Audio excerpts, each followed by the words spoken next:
Make sure the volume's up. All right. We are live on Facebook and we are live on Instagram. So tonight, I'm going to be a little bit different tonight. I've been wanting to do this for a long time. So all your political questions, out the window. Not tonight. Tonight's not the night. Tonight we're talking about country music because we have a great example that just recently took place that has few people up in arms in many different ways. All right, first thing I will say that is political, and the only thing tonight from the other side is President Trump says everything must go to crap, poop, before we can do what? Bring it back. All right, so, we have a problem in America. We have one big problem. We have people who don't want to listen to people who have been there, done that. Big problem. All right, so Instagram, I'll be looking at you most because it's the only one that transfers over. So I've got a little spreadsheet here of what I'm going to talk about, but this better be my most shared video to all of your friends and family who are either young artists, young songwriters, or think they are. All right. And then also all the artists and songwriters out there. All right. So I'm going to get a little controversial in a fun way. I might even receive a text message from somebody. Who knows? We'll see. But I've seen some stuff recently and I'm like, man, you people are freaking hypocrites. Like the day is long. All right. So it's kind of like this. I will say a few political things just because it kind of brings in the pieces together. So like this whole thing about if you're sick, right? If you're sick and, you're really sick, well then there are treatments for that. But if you want to save the world and you want to save whatever, America, save the country, so wherever, just save the world. All right. Well, if you're a billionaire, like Bill Gates and all these clowns were, they raised like $400 billion. $400 freaking billion now. Think what you yourself could do with $1 million. You in your personal life. Think what you can do with just $1 million. But there's like all these billions of dollars that Gates and all these people raised, right? And they create a quote unquote vaccine. Weird. Why wouldn't you go into communities and towns, but especially third world countries first, and start with their water sources and clean their water up? Why wouldn't they do that? Why wouldn't they clean up the environment around all of these places and these people all over the world, but again, start with third world countries first and then work your way to the more nicer. So the lowest level, dirtiest, all the way to what needs or don't need, right? So you have all these billions, so you would rather create a medicine, but you don't want to better the environment of which these people were breathing, which goes into your lungs and goes into your body, etc., etc., etc., and also your water sources, which water also carries other things, not just for certain things in your body. So you create a residual. See where I'm going with this? Those of you who are in music based, you'll know where I'm going with this. So you create a thing that will, one, get people hooked. Two, it don't cure the problem. It treats the symptom. And it keeps people coming back. Music is just like that.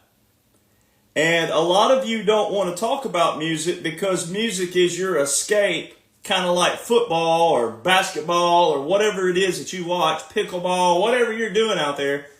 A lot of you don't want to talk about music because it's your escape, and it's your escape from politics. It's your escape from arguments. It's your escape from troubles and strife and grief and sorrow and all these other things. You don't want to talk about it. But see, I'm the one You know that old song or the quote, I'm the one that got away? I'm the one that Nashville major record label should have never, ever, ever let slip out of the gate, as the saying is. I'm the very and only one with the leverage that I have to ruin everything, but ruin it in a good way for you to take power and empower yourself and know what you've been supporting is a bunch of trash. It's a bunch of hypocrites. It's incompetent hypocrites, incompetent and evil. There's two of them. President Trump says it's the best. He said there's stupid people and incompetent people, but then there's also smart people, but they're evil. And they know what they're doing, and they control every bit of you. Nashville, and it's not even Nashville, but because people think it is, I'm going to break that down in a minute, that it's not Nashville. It had to be a city somewhere, had to be a portal somewhere, had to be a headquarters somewhere. But what people think of Nashville, one, it's not Nashville. It's a secret society that controls everything. Every one of you that got riled up about Beyonce winning, why? If you said anything that, oh, Morgan Wallen should have won, or Hardy should have won, or all these other names, you're just as controlled as everybody else. All right? Because they're all in the same corrupt trash system. All controlled by the same corrupt, incompetent secret society of the top echelon of the major record labels. So see, a lot of people expose themselves on race. Sure, some people just don't like her because she's a different color. But we need to get down to what I call the brass knuckles. Let's get down to the facts of how it actually works. And then share this video to all your friends and family out there and show them this is how country music works. I've been there, done that. Been there. I moved to Nashville November 2007. My very first job in the music industry that everybody's butchered and twisted. Everybody and their mama thinks they're part of the industry now. They're not. Hate to break it to you, you're not. I'm glad to not be a part of it anymore personally, and I'll explain why, which anybody should see that when I get done with what I'm going to talk about. But everybody and their mama thinks they're in the industry. Moved to Nashville, holy crap. They call Nashville a 10-mile town because the city limit's 10 miles out. Every Waffle House, Huddle House, this house, that house, you name it. Everybody. What'd you move to Nashville for? Oh, I'm a singer-songwriter. The whole woods are full of them. In my Instagram timeline daily, I don't know what I did to get in the wrong algorithm system, but my freaking algorithm are all these sponsored ads of young artists. Oh, listen to my new single out. They've taken a word from the actual music industry and now they're using it and applying it to them. And all of it sounds like garbage. But I'm the bad guy for being straightforward and direct and saying you sound like hot trash. Some of them look like hot trash. All right. And they believe that quantity is what gets people. It's not. It's quality. And if you think that God let me go globally viral in military, government, and then also government, if you think that he let me go viral with having 2 Billboard hits for nothing, you're missing the whole point. All right. So, now, let's get back to, I'm going to do a little bit of history of country music because you got to know some history first. And then we're going to talk about the 2 things that you're controlled by. That's good when it's good, but bad when it's bad. Those 2 things are health and music. It's good when it's good, but it's bad when it's bad. But those 2 topics are the key things that most of you get a paper bag pulled over your head and they just slap you around and you'll go any way you want them to go because you live your life in either fear for health or the music side, you're in denial because you want to say, well, it's great music and it sounds good and oh, it feels good and oh. and you're missing the whole point, which is what I'm going to break down tonight. So, a little bit of history first. History of country music. So, music obviously has evolved a lot of different ways to Tulsa back since the 20s. All right, and we're going to talk about country music more specifically. So, not going to talk about all the other stuff, where music, opera, this, that, and other, pianos. We're just going to get on country music alone. But Acuff and Rose, so Roy Acuff and Fred Rose, they had this great idea. They're like, man, we need to protect our songs.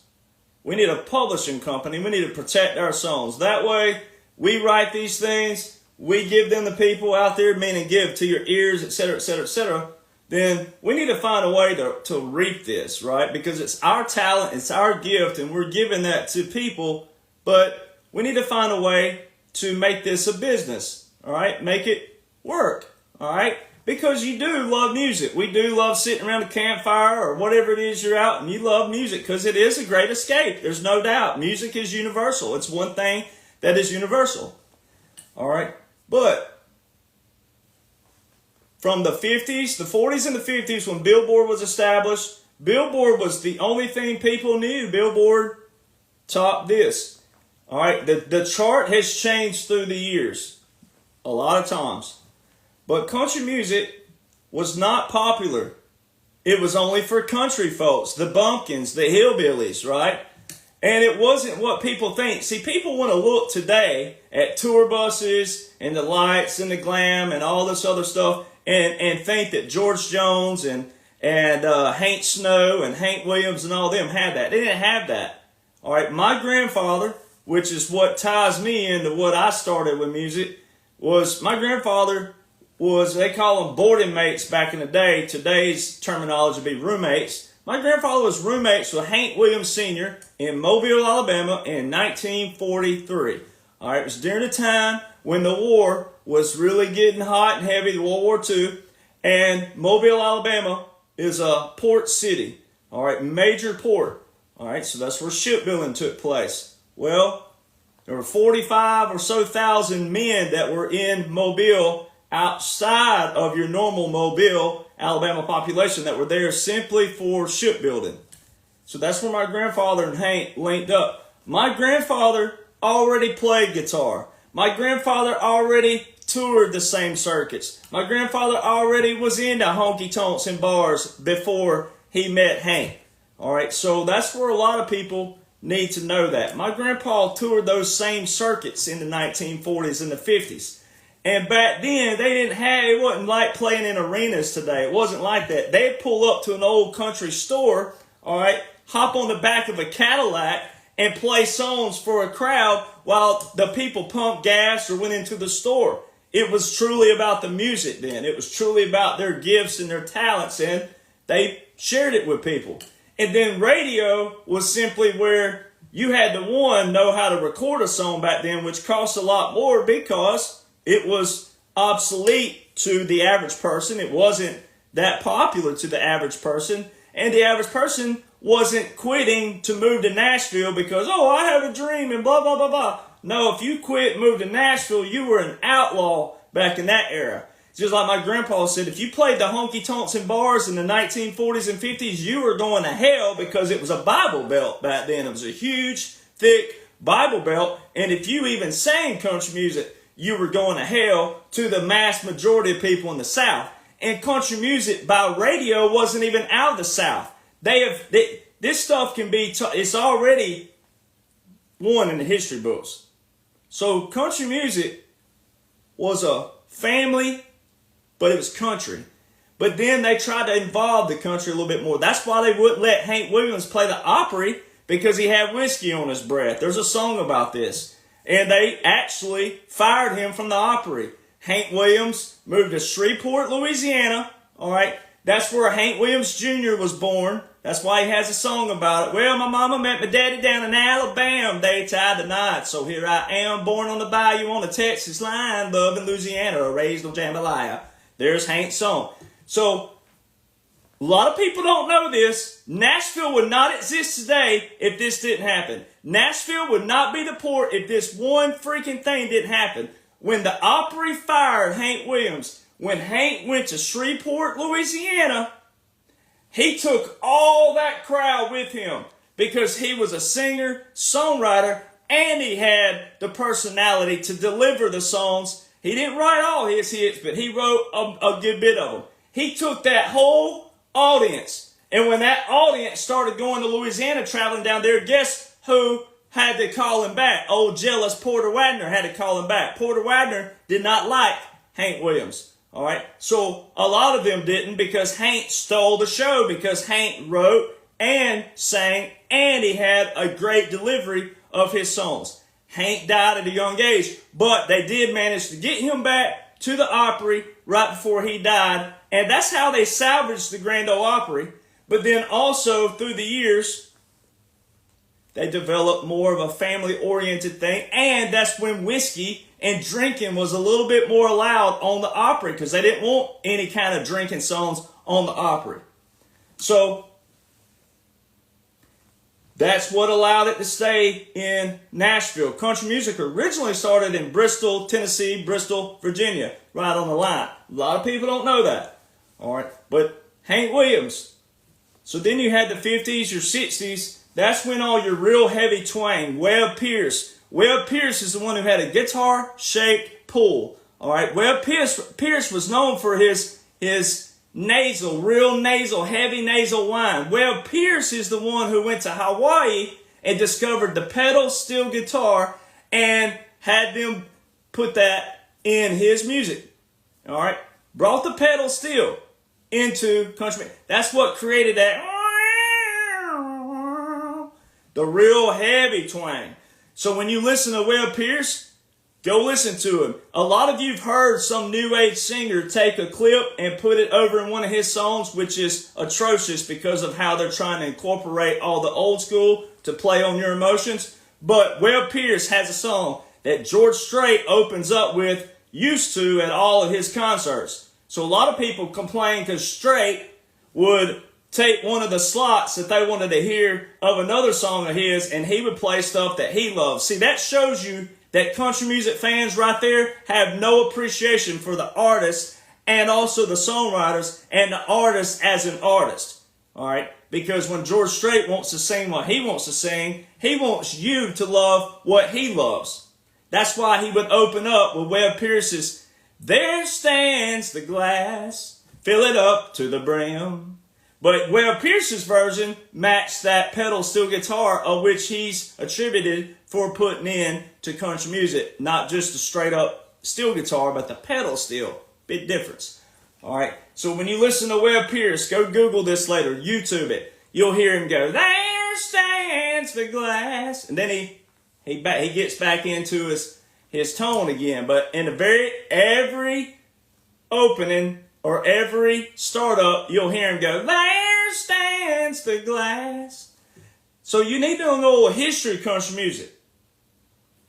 Because what they're doing to country music right now is a disgrace and a mockery to everything that was built by every honky-tonk legend who were either straight-up artists and or songwriters. Now, I can't go over the whole history of country music, but here's another great example, really quick. David Allan Coe, The Ride, all right, talks about Hank Williams. Well, he stopped that car just south of Nashville, and he turned that car around. He said, "This is where you get off, boy, because I'm going back to Alabama." And as I stepped out of that Cadillac, I said, "Mister, many thanks." He said, "You don't have to call me Mister. The whole world calls me Hank." All right, that song and David Allan Coe, I worked for the guy who took that song up to the charts, as a hit. I worked for that guy. Great guy, industry guy. You've never heard of him. All right, so David Allan Coe, the reason why I bring up David Allan Coe is because the old school country music also used to help other artists and other songwriters out. They also, if they didn't write their music, they gave credit to all the songwriters who did write their music. They don't do that anymore. No one thanks or even says, "Oh man, this is a great song by so-and-so. no one does that because as things got bigger on the internet, they've had to try to what? Salvage their industry, right? From you finding out that you've been controlled the whole time and that you, the fan, have no control over who gets signed and who you're listening to. You don't. We're getting there in a minute. But David Allen Coe, the reason I bring that up is because the loyalty and the friendships and the camaraderie. So Johnny Paycheck, all right, George Strait recently did a cover of his, the old violin song. But George Strait, the old violin, but old Paycheck had it first. But Paycheck was one of those guys, he loved country music so much. But what? He just couldn't ever eclipse.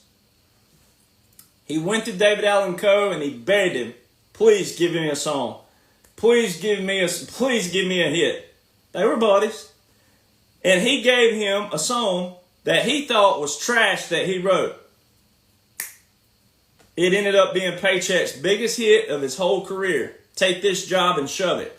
And old Coe said if he'd have known it's going to be that big of a hit, he'd have kept it for himself, right? But the whole point of that is the loyalty factor. There's no loyalty in country music anymore because now it's so popular, all right? But the people who control that, most of them are either born into it and or they're doing a lot of brown nosing and a lot of other stuff too, if you know what I mean. And this is why Kid Rock called out Bruce Springsteen not terribly long ago. He said, yes, I've tickled a few, you know what, in my lifetime because that's how the game is played. But I've never sucked one and I've never kissed anyone's ass to get there. And if you go look at Kid Rock's discography and you look at his hits, he don't have that many hits as far as the singles go. His albums sold great because he was a hustler, right? And he was a little controversial with his lyrics, etc., etc., etc. But still, the people that he attracted, he sold a lot more albums. He didn't have a lot of success on the chart with singles. This is why everybody needs to know this, but especially your friends and family who are singer-songwriters, but especially if they're in Nashville right now thinking they're going to get a record deal or they're spending all their time trying to cover songs, always on it. Stop covering songs. You're never going to get there doing that. You're wasting all your precious time already singing a song that someone else has already made a hit with. Nobody wants to hear your version of that. All right, unless you're playing in a little tiki bar off the coast of Florida somewhere and they want entertainment there, that's fine. But when you're on your social media, nobody wants to hear that stuff. Nobody's sitting there going, oh my gosh, you sing this song better than Carrie Underwood. Oh man, it's not. It's not. You may have one little fan on there that maybe thinks that you look good in that bikini all over your Instagram that most females are doing now. You can't find a fully clothed girl hardly ever on their Instagram. All right, so let me get back on topic here before I go rolling off on that because I could roll on that forever. All right, so trust. Trust is a big thing. But a lot of you are trusting the wrong people, you're trusting the wrong sources, and you're listening to the wrong things. And then you're also doing exactly what everybody did with politics. You thought it was too big. It's too big. We can't fix it. It's out of our control. There's nothing we can do. You're the consumer. You most certainly can control it. You're the consumer. Most of you just don't want to because you don't want to sacrifice. You don't want to sacrifice it. And because you don't want to sacrifice it, you would prefer all these incompetent people to keep doing what? Lying to people, ruining people's lives, ruining people's careers, etc., etc., etc. Then the ones they do sign, they're controlling them and all kinds of other things. And then when they go do something stupid, or they're this chick that they all of a sudden show at a football game all the time, you want to do what?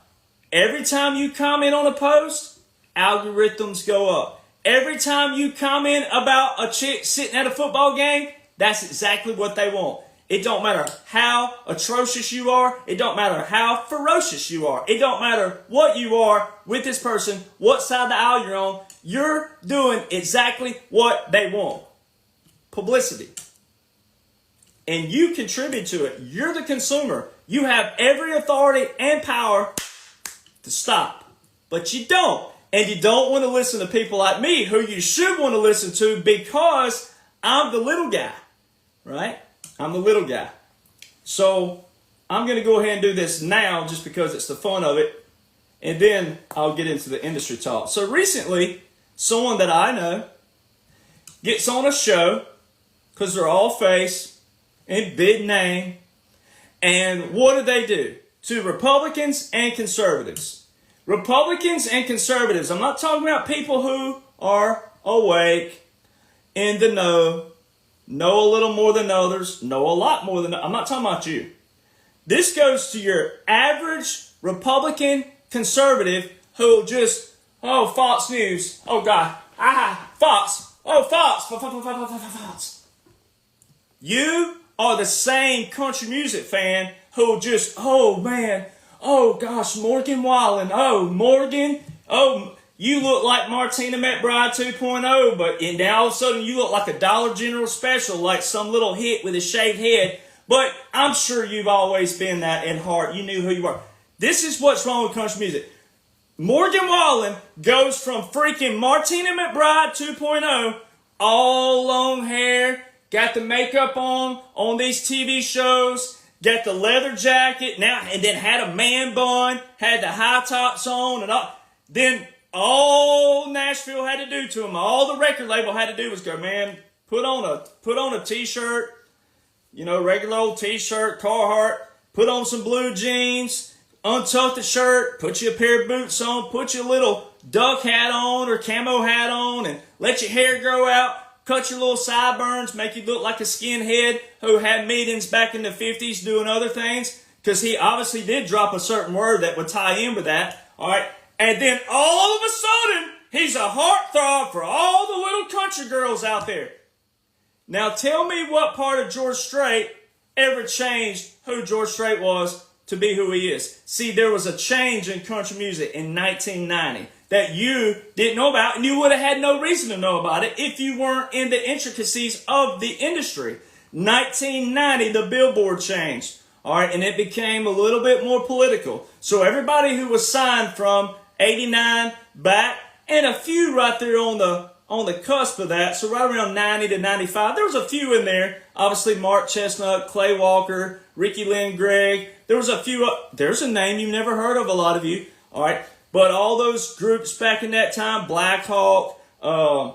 Shenandoah was a little bit before that, but you had Highway 101, the Forrester Sisters. We had a lot of people in that early era 90s that most people, you've never even heard of them to this day. All right, David Lee Murphy, who wrote all of his songs. You had Clint Black.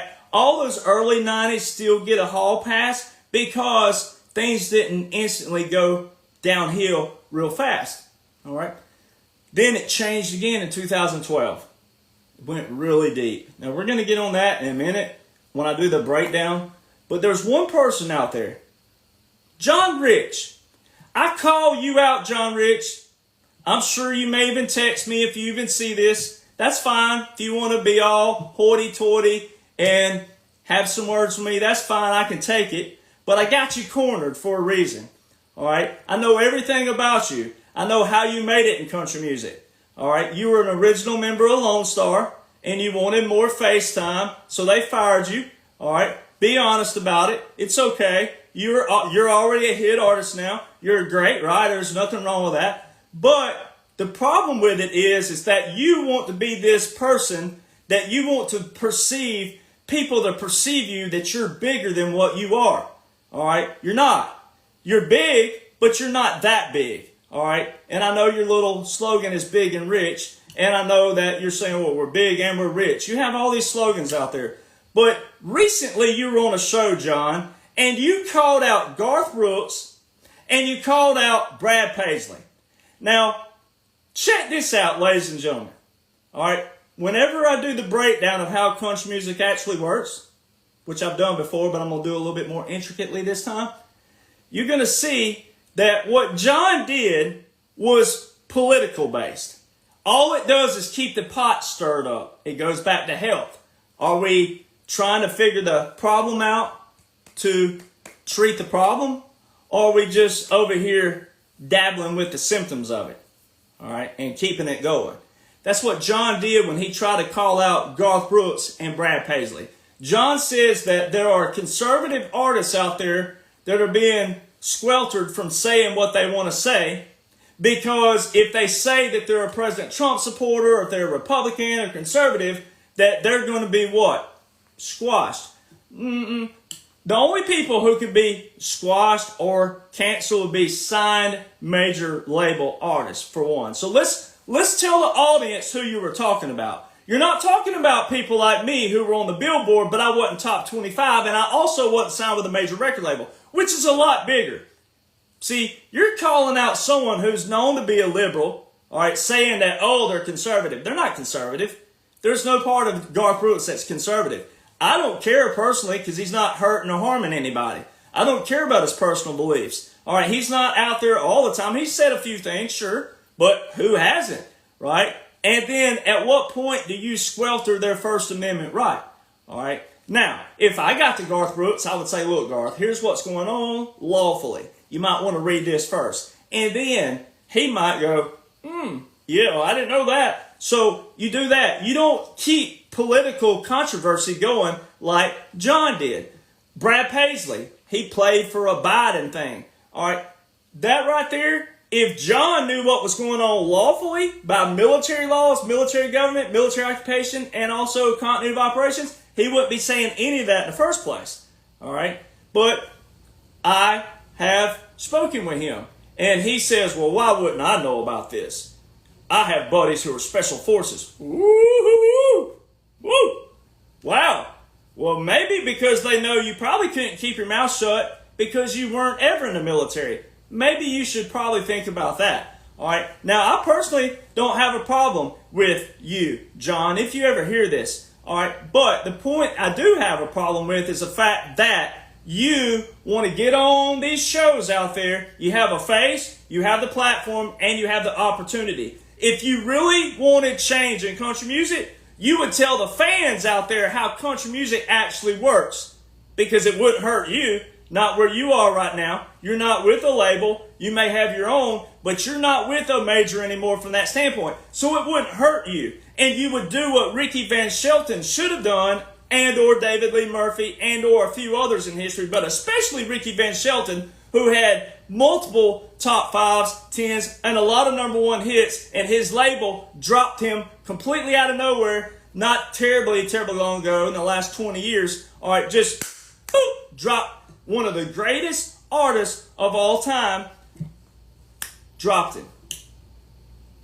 You would say, fans, this is how country music works. Here's how I know. And they would listen to you, John, because you are John Rich of Big and Rich. You have had number 1 hits. You have had top 5 hits. You have had top 10 hits. They won't listen to people like me because I've never had a number 1 and I've never been in the top 25. But I've been on the same freaking Billboard chart that has number 1 to number 60. So calling out Garth Brooks and calling out Brad Paisley would be like this. It would be like you wiping your butt with Charmin every year for 30 years and never using any other toilet paper. But every year and every time you took a dookie and you wiped your butt with it, you got some kind of rash on your ass. All right? And that would be like you wiping your butt with that toilet paper for 30 years, all right, getting a rash every time you wipe your hiney, all right, and then waiting 30 years to go, Sherman, you're a piece of crap, blah, blah, blah, blah, blah, blah. Why didn't you do that? No, why didn't you stop using Charmin? I mean, it's really that simple. So John Rich is saying, Garth Brooks and Brad Paisley, why don't y'all come out and say this, this, this, and this? no, John, why don't you tell the fans how country music actually works? Since the cat's out of the bag now in another way, the toothpaste is out of the tube. Streaming platforms have destroyed music. All music. It's destroyed it. It's destroyed the industry. Now we might as well start all over again with a system that works for everybody, based off talent first. So, this is kind of fun. And this is what's awesome about this. They never dreamt, I'm getting now into the labels. I'm going to do the breakdown, but the labels that I met with, all major record labels, met with all of them. Sony Nashville. Warner Brothers, Nashville. Also a subsidiary of Sony, Riser House. All right. And then I had other kind of talks. So a producer I had was a big hit producer, and he dropped everything off, talked to Broken Bow Records and a few others. So we've been around the block a time or two. I've met with Universal. I've met with quite a few of them. All right. And naturally, I was way too traditional for them. And then I'm going to get into some other things that they said in a minute. But first, when we were doing our marketing campaigns and we're going to fans out there, all right, we were dropping messages. We were sending probably 5,000-6,000 emails a week, things like that, trying to get people on emails and then, on Instagram and whatnot. I even have one of those apps that you would pay for, like $50 a month, and it would target fan bases out there by the hashtags, etc. And it would add people. It would add different people who were following groups like that and try to build your base up and whatnot. Those things don't work. All right. So they don't bring quality. Let's just say it that way. So when we were doing that, here's the common thing that I would hear from quote-unquote country fans. And even some of my own hometown. One of my hometowns. All right. So people would say, well, we love music because it's great, not because of the Billboard chart.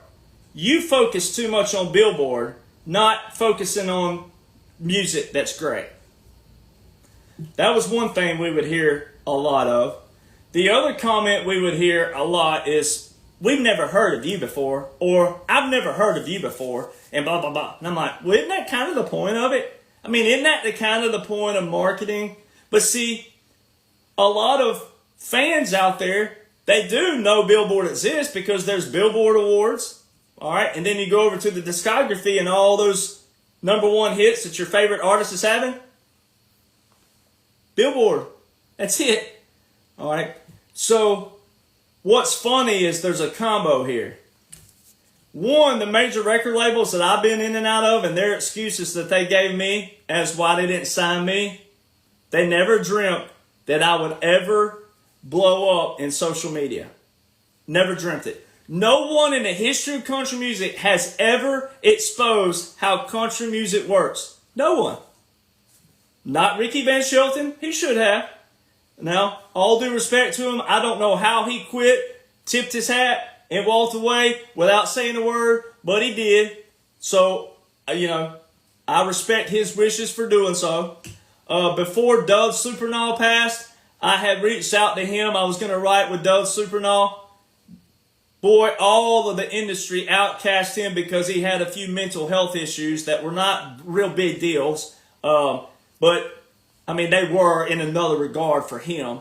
But he sought help, etc., all those things. But you talking about getting totally railroaded by the industry. You got people out there like Rick Trevino. Rick Trevino had a bunch of hits in the 90s. Boop. He's got I've got more followers on my Instagram than he does. All right, that's sad. We're talking about a guy who had #1 hits, great songs. All right, so but you take all these artists like that, but Ricky Van Shelton, he was the one who was dropped like that, had a ton of hits, mainstream. Now we're talking about mainstream country. And for those of you that don't know Ricky Van Shelton, you're already in trouble. But Ricky Van Shelton, he's the very one who probably should have exposed it all because he had the stature and the clout and he had the audience at the time to be able to burn it down. But at that time, country music had a mafia, all right? Music mafia. They were relentless on some things. So it would have been, would they have seen his side or not? Because it is a secret society back there. All right, but it's not so much anymore because all your old school guys, a lot of them are passed on, and or they're trying to stay hip, as the saying is, and they don't want to stir the pot too much. So they want to do what? They want to try to get more hits and stay in the game, right? So they got this little secret society, right? But some of them got out of it. And Ricky Van Shelton's one of them. All right, there's a few others you can name, but we won't name them for time's sake. But Ricky Van Shelton should have exposed the industry. I'm the very one the record label should have never let go, ever, whatsoever. And so when the fans out there say, I've never heard of you, and then fans say, oh, we love great music, we don't focus on Billboard, blah, blah, everything's backwards. And I'm going to show you how. Elvis Presley's the one that said that without a song, the day would never end. Without a song, the road would never bend. Without a song, a man ain't got a friend without a song. So I keep singing my song, right? Without a song. You wouldn't have me sitting here talking about country music without a song. The song is the whole topic of why we're here, talking about it. All right? So, but most people never think about how did that song reach your playlist or your ears? How did it get there? And a lot of you will still trust that quote-unquote system.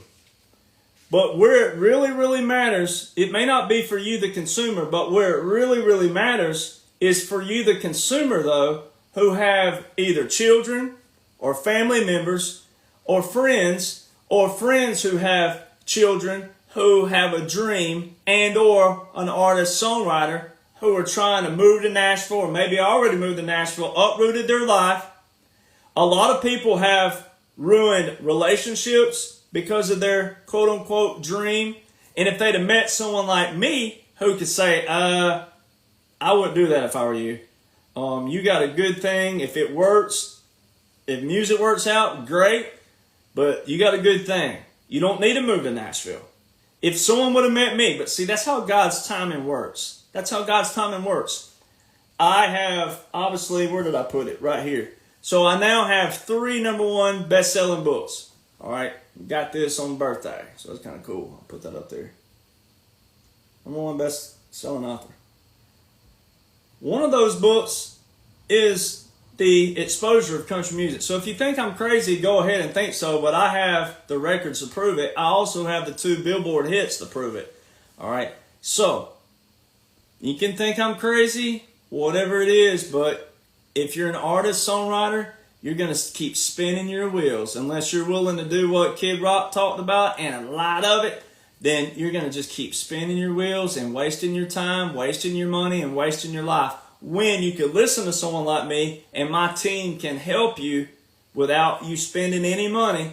All right, my team can help you at the end of this video. My team can put you in the right spot to help you out. So if you think that God let me go globally viral for nothing, it wasn't just for military and government. It wasn't just to show people what's going on with the 9-year special operation going on.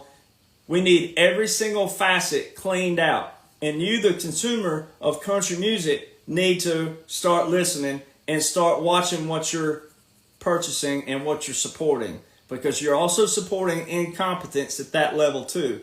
And you need someone who's been there, done that. All right, so the song. No one ever thinks about how the song got to you in your ears and your playlist. Or no one thinks about why you're buying these expensive tickets and you're going to these concerts. All right, so I'm going to break down the industry really, really quick. All right, so in the early 90s, all right, what I was talking about, when Billboard changed in 1990, all right, the Billboard chart was the Hot 100, all right, the hot country songs, what they called it, all right. So that changed, all right. It became Billboard Country Airplay. Now the Billboard Hot 100 and Hot 200 have to do with downloads, all right, like your iTunes and things like that. That's why that's important when an artist like me puts out a song and I say, hey, pre-save this. A lot of you still aren't doing that. I don't know how many thousands of followers, I think right at 800,000. My numbers show you're not doing that. All right. So it shows a lot of you are just coming to me for knowledge for one topic, but you're not willing to work with me on what I do in my fun life and what I do and what put me here. I had 2 Billboard hits before I went viral with politics. All right. So it shows you don't. All right. So there's that. So the pre-save. So the Hot 100 and the Hot 200, Billboard Hot 100, Billboard Hot 200, have nothing to do with the labels and their country airplay. And the other most common thing that I heard, and this ties in to how the industry works, from every fan that we ever marketed to, the one thing we heard the most, which is the most ignorant thing a fan could say, but they don't realize it, is, I don't listen to radio anymore. That's still how country music works, though, is via radio. For example, I was at a songwriter round about 3 weeks before this person blew up on TikTok. And it was an inside job. Someone blew this person up on purpose. All right. But I'm not going to name the artist. I only called out one tonight because if he wants to text with some bullcrap, go right on ahead. The truth is the truth. The facts were the facts. This is how it works. So this artist blew up. The very thing that was in the headline articles of all music industry magazines and also on social media who copied those will major label. So major label signed this artist. It says, will they take the song to where? Country radio. So see, the download didn't matter. All the people who started streaming and downloading that song that blew up didn't matter. All right. They signed her because she blew up on TikTok and all of a sudden her audience was there. Right? 100, 200,000. I have 800,000. I write all my songs. And we're going to get into that in a minute. Of everything else I have. Why didn't they sign me when I blew up? All right. So it shows you the political side of it, but also it shows you it's all rigged. All right. Because someone made her go viral on TikTok. It's a female. Made her go viral. Females are a lot harder to market than males are in country music. That's also a fact. All right. It's data shows that females will not even support female artists more than they'll support male artists.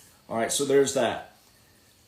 So in 1990, Billboard went to country airplay. If you went to Morgan Wallen's discography right now, you'll see country airplay, and then you'll see hot country songs. You can click on it. You can actually go to Wikipedia. It's the best one. You can click on all the chart on the top. You can click and read what chart it is. Then go back. Guess where all their #1 hits are scored the most out of? Billboard country airplay. And there's a lot of these artists that you love. They wouldn't have a #1 hit if it wasn't for Billboard country airplay. That's where they figure out. That's where the monopoly is. This is where you got to really pay attention. All of you artists and songwriters, you really need to pay attention to this part especially. Country major record labels have a monopoly with radio. All right. So it don't matter if you listen to radio or not. It does not matter. This is how their system works. The major record label takes their artist, and when the radio answers the phone, boom. Guess who they get on there? All the major record labels. Because the radio guys, they're also in a monopoly. They're also in their own system.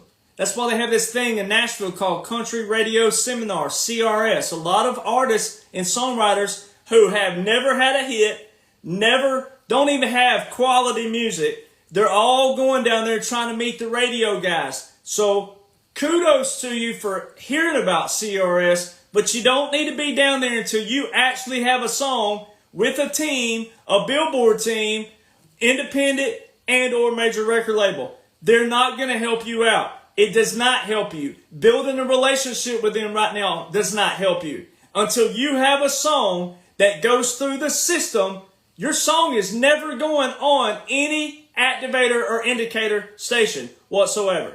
Now, I have to be careful because I have friends that are in radio that are at stations that aren't what they call reporting stations. And they're just as important because they're in small towns and they play my music and they play it out there and the people hear it. But they're not what they call a reporting station. They don't report that song in order for me to collect royalties. So it matters in one way, but it doesn't in another. Because when you look at the amount of listeners that just happen to hear your song at the moment that they play it, whatever time of the day it is, the amount of people that are actually going to go, oh my gosh, who is this person? Never heard this person.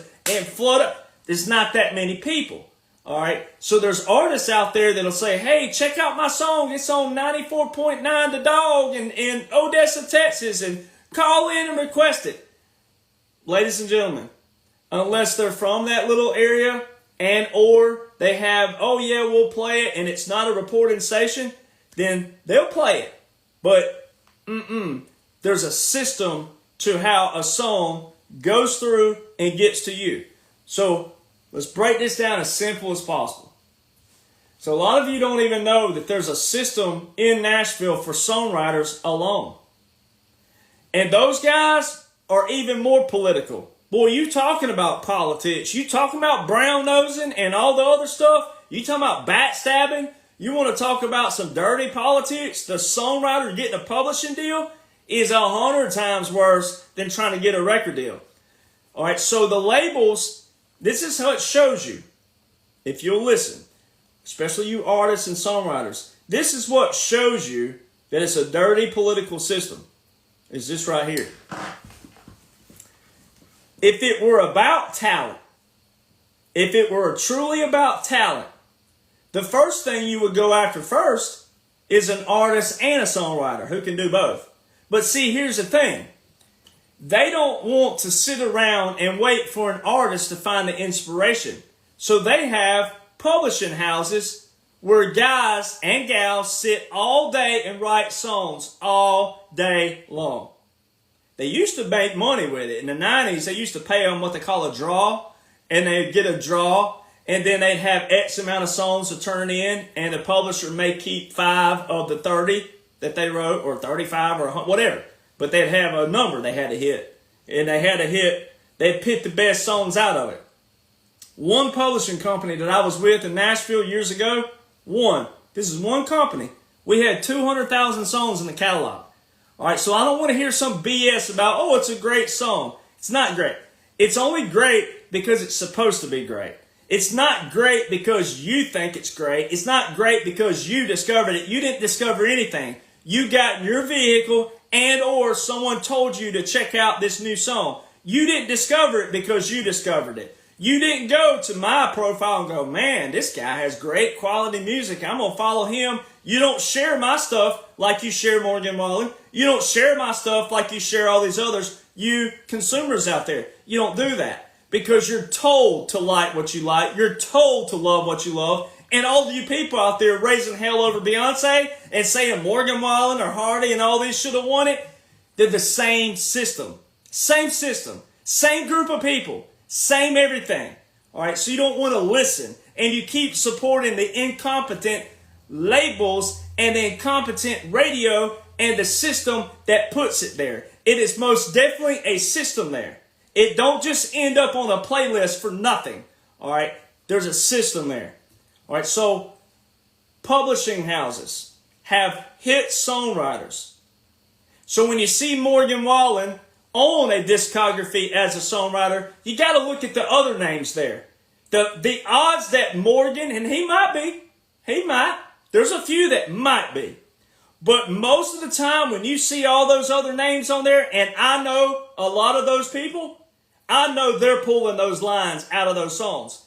And because the industry has become diluted and because the industry is now getting disrupted by streaming platforms, now their monetary system is being exposed in another manner. Not to you, the fans, yet, because y'all don't want to listen to people like me, but the monetary system's getting disrupted. So what they're doing now is taking a few of their artists and put them in the rooms where they'll do what? Draw the royalty too.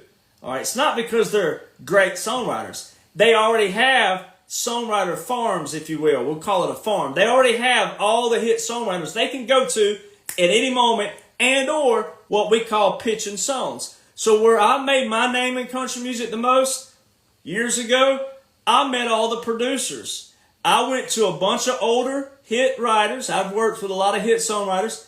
I went to them and I said, hey, I know so-and-so, so-and-so, so-and-so, and so-and-so. I can take your music to so-and-so. I learned who the producers are. I built relationships with those producers.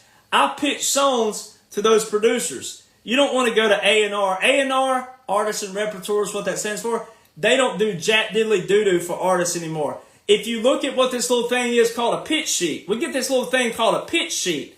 And it's got all the artists on there. And it says what label they're with, which if you're in the industry, you already know. But for those that don't know that, you got this thing called a pitch sheet. P-I-T-C-H. All right. Names, labels, and what style of songs they're looking for, and who's producing the album. Well, if you know that producer, then it depends on if you email them or if you drop an old school CD off like some of them still like, and you go have a meeting and or you play songs straight to them. And there's some songwriters who'll take their guitar in there and play it straight to them. All right, hit songwriters. Play it straight to the producer where they can hear the feel and the vibe. It's called a pitch sheet. All right, so there's a whole system y'all don't know about. Whole system you don't know about. Now it's cool when it's cool, but it's not cool anymore. It's dirty and political for this one reason. Again, if it were about talent, then they should be wanting the best of the best. You should want an artist who can write solo quality songs the same as what you're putting out there. All right? Now, my styles don't fit country music right now. There ain't no doubt. You listen to my stuff, it's hardcore, heavy fiddle on it, and heavy steel guitar. Mine's old 90s country, 80s, 70s. Real driven. All right? But mine wouldn't fit on the market, period, right now because country music fans like all this boo-bop and all this other bullcrap. Sounds like putting a rap song in a blender and blending it up. I call it doo-doo on a loop because that's all it is. It's on a loop, what they call a loop. It's the same chords. And all you got to do is take a girl, some moonshine and or whiskey or beer, whatever drink. All you got to do is take a girl, a drink, and a truck and say the word love a few times, and that's it. And all you got to do is take those 4 words, put them in a blender, take them out, rearrange them on that same little loop, and rearrange that loop a little bit, and it's the same bullcrap over and over. And fans are going, oh my gosh, oh, this new song, oh. And you're like, what the it's really, it's trash. It's the same stuff. You don't even know quality music anymore. But what's weird about it is the same people claim they love Alan Jackson, George Strait, and 90s country. I don't get that. It don't even sound remotely close to the same, and it's not the same quality. And also, you can't duplicate it in person like you can 90s country. So they call it a 360 breakdown. It's called a 360. 360 deal. This is how you make money in music. This is where the labels make money. 1, you have merchandise, which come through concerts, tours, and shows. And then you have your royalties. Well, if you're an artist who don't write any of your music, boop! That one goes out. I wanted to make a joke with my finger, but I probably better not because my mom will watch this later. So I'll eliminate the middle finger second. But I would love to make a pun with that. But so you remove that finger there, right? Remove one of the 3. If an artist don't write any of their music, they don't get any royalties. The songwriters do. So that leaves what? Tours, concerts, shows, and then merchandise. Who supports that? You, the consumer, does. You're the one that has to pay to get a concert ticket. So see, you only know top 25 of the Billboard chart. This is why it's so hard to break down country music, because you got to break down how the chart works, and you got to break down how the labels and radio were too, simultaneous. So the concerts, the tours. Well, guess who has a conglomerate monopoly with all the sponsors? The major record labels. Because the major record labels that I just named, all of them, so a few of them I didn't name, so like Capitol, all right, Atlantic, Sony, Broken Bow, now they're considered major, Broken Bow, and then also Big Machine, Taylor Swift, all right, Big Machine, they're now considered major, but your traditionals like Warner Brothers, Sony, Capitol, Atlantic, all right, and then also MCA, and then you had a few others out there, Arista and like RCA, some of those, but still your major. When they call radio, do the radio guys go, oh, man, you're a new agent over at Sony? Well, you're going to have to fall back in line because we got another little label over here in Tulsa, Oklahoma that's blah, blah, blah. No, they don't. They don't do that. They are top priority. So same thing with the concerts and the tours. The sponsors out there, Bud Light, Budweiser, all these sponsors out there, you think they ever question how the system works? No, they don't, because they know you are going to pay to be there. Your butt's going to be sitting there and your eyes are going to be on those advertisements, and or you're going to buy that beer. And the what? The wheels on the bus go what? Round and round, because you don't want to listen to someone like me how it works and how it's all rigged, how it's rigged from the start. You don't love country music because the music's great, because you discovered it. You love it because it's supposed to be great, and it has a dirty system that it goes through that comes to you, and you're told to love it. You're told to like it. And then they know that you're not going to ever listen to someone like me.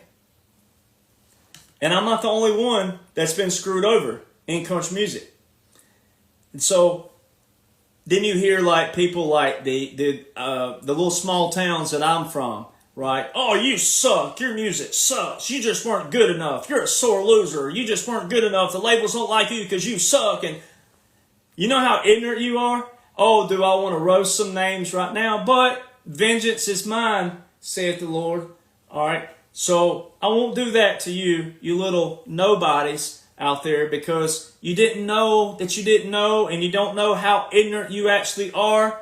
But I would love to name you right here. Oh, would I love to. But that would be what? Even though you're a nobody and no one knows you, that would be publicity for you. And you'd tell everybody, oh, look, I'm rent-free in his head, blah, blah, blah. No, you're just ignorant. You're ignorant, and you're in my head because you're ignorant.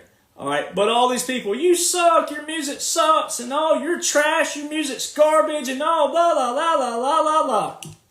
Yeah, my music sucks so bad that I have the same musicians on all my records that Morgan Wallen has, that George Strait has. All the artists you can name, I have the same musician in every single slot on my record that I produced. I got those musicians in there because of my relationships with them. They're also in a thing called a union. All right, they're in a union. All right, but I made friends with them, and they know what I've done and what leverage I have if you'll start listening yourself.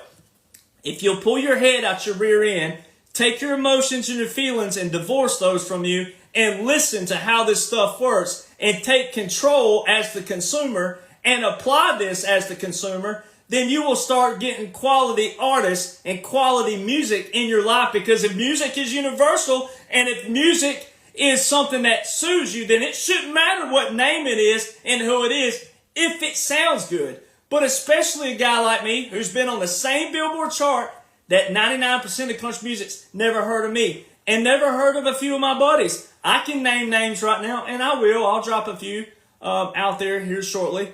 I'll give a few names to go look up. But again, country music, if you will know how it works, and you can know that, now that you have me, you can know how it works. If you'll go look up the Billboard chart, don't support the names you've heard. Find all the names you haven't heard and stream and download the ever-living crap out of what you like, out of those artists that you've never heard of. That's how we flip the system around. Know how it works. Why are you on the internet if you don't know how an app works? Same thing. It's the same thing. Know why you're here. Know why you exist. Know the power you have as a consumer. Same thing. So when people say your music sucks, they don't realize how ignorant they are. Every song that I've written, the first album I ever did, hit producer and hit songwriter. Big name. We had to go with big names because the guy had not heard a lot of my music at the time that I've written, right? So we went with big names. So the first 6 songs I recorded, my first Billboard hit, Real Cool Kinda Hot, was not written by me. It was actually written by him and a few other hit writers, all right? But the first 6 songs on my first, what we call an EP, all right? Not a full album, but an EP, all right? My first 6 songs, Boys Will Be Boys, 23rd Psalms, South Side of Heaven, 19, and Real Cool Kinda Hot. I didn't write those. But I've written with a lot of those writers, and every other song that I've put out outside of one other song called That Guy, I didn't write that one either, a buddy of mine did in Mustard Shoals, Alabama. Other than that, every other song I've put out, I've either co-written or solo written. And I've written a lot of solo songs that all of my hit songwriter friends are like, dude, you're one hell of a songwriter. Now, I'm doing what I'm doing. I'm happy where I'm at. I'm actually proud and happy that I'm not with a major record label. No matter what people think, oh, it would put you here, here, and here. No, they sign multiple artists a quarter that you've never heard of and you will never hear of. So you're looking at the lottery winner. You're looking at the lottery winners versus looking at all those who play the lottery. And that's where you're going wrong out there as the consumer. All right. But there's guys like me who know how to get on the Billboard chart without a major record label. That is where I'm solely different than everybody else out there. Every other singer-songwriter who's been on Billboard, that's where I'm different. Is one, I write and produce all of my songs now. All right. I also went on Billboard and been on top 40 without a major record label. And all the major record labels let me walk out of town with some stupid comments that they made, ignorant and incompetent, probably the better terms for it, incompetent and ignorant comments that they made that shows how rigged the system is. So let's get on those a little bit, and then I'll flip over to a few other things. All right, so I'm sitting in one of the major record labels. I had a current Billboard hit song on Billboard. Sitting there talking to the major record label executive. We take a CD of mine, old school CD. I had 10 or 12 songs on there I'd written. They wanted me to bring in material that I had not recorded yet. The best of my catalog. So I got with a buddy of mine who's had 40 years in the industry, quite a few #1 hits. We picked out my best. All right. I'm sitting there with the head executive, and the assistant. All right. And I had a liaison with me. Sitting there. Oh, man, we love your story. We love your music, man. We love you. You know, your looks, your height, your this, your personality. We love this, and that. Sat there and played all of my songs. I played her a song that I had written about someone that I loved and cherished that passed away. It's called Still Be You. All right. And I solo wrote this one. All right. And that was during the days that I don't care about it. I'll be straight up honest with you. I was drunk when I wrote it. I was drunk on wine. I had been depressed because this person that passed away was very close to me, very dear to me. I'd never written in the chord a drop D before. A lot of you out there in music, you know what I'm talking about. I'd never written in that before, and I didn't even know how to really play in drop D. And one day I was so depressed over this person dying, I dropped the D down, dropped the E string down to D. I figured it out, and I wrote that song that day. Luckily, I recorded it while I was writing it because I couldn't even play it whenever I pepped up my step, as the saying was, and I kind of found my light and everything. Luckily, I'd recorded that. I sent it to a buddy of mine. He's like, dude, man, where'd you get these chords from? Oh my God, this is beautiful, but what were you doing? I was like, man, I said that good old Chardonnay had it going, bud. But, I never talked about the emotions I have with people. I wrote them. All right. She loved this song. And then all the others I'd written. And here's what a major record label executive says. Derek, have you ever thought of a publishing deal? Here I am now, independent artist and songwriter on the Billboard, knowing they know my team, they know my Billboard team, independent team, and I hear, have you ever considered a publishing deal? Oh, so you want me to drop my artistry, you want me to stop artistry, and you want my craft, and you want all of my craftsmanship and expertise, you want my skills at songwriting for your shitty artists who can't write. That's what you're saying. That's what they're saying to you. If you're an artist songwriter out there and you've ever been that, that's exactly what they're saying.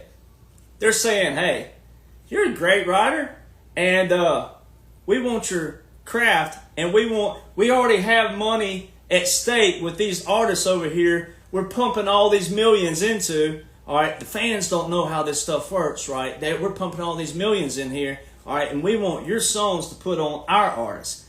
Here I was, an artist, independent, already a big deal on Billboard, artist and songwriter, already in the very little half percentile. A lot of fans out there don't know that 99% of artists to this day still don't write all their music or any of their music whatsoever. And here I am, can solo write just as good as I can actually co-write. All right, but there's a few problems again.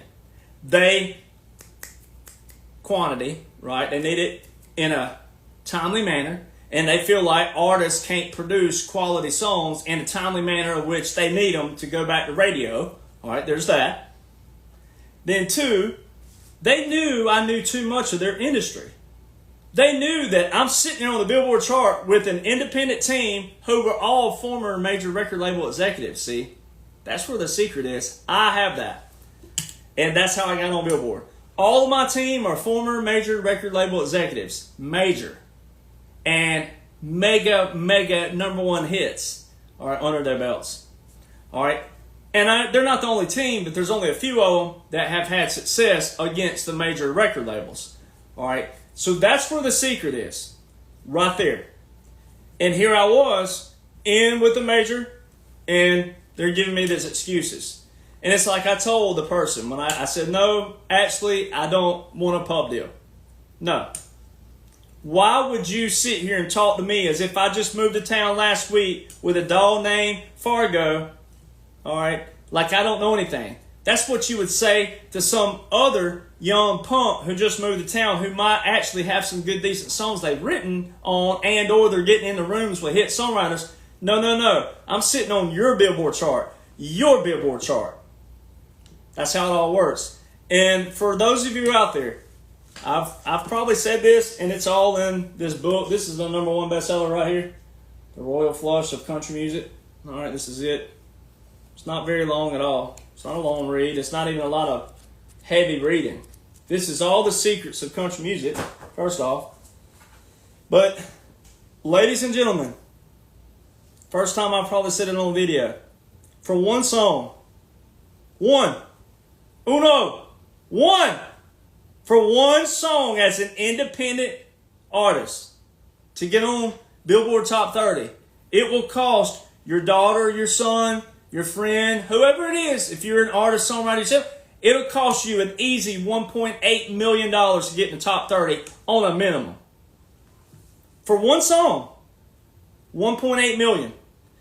That does not guarantee any return on investment, because that would be an investment. If you went out to somebody and you got $1.8 million and you went to top 30, that would be considered an investment. There's no ROI on that. None. So you're not guaranteed that. You're also not going to get a major record label to come after you, because if they won't come after someone like me who have had the producers, the hit producers, I have all the same musicians on my record. I have written with every single hit songwriter, not every single hit songwriter, but I've written with a lot of major hit songwriters, all right, in my catalog. Major Hall of Fame songwriters, all right.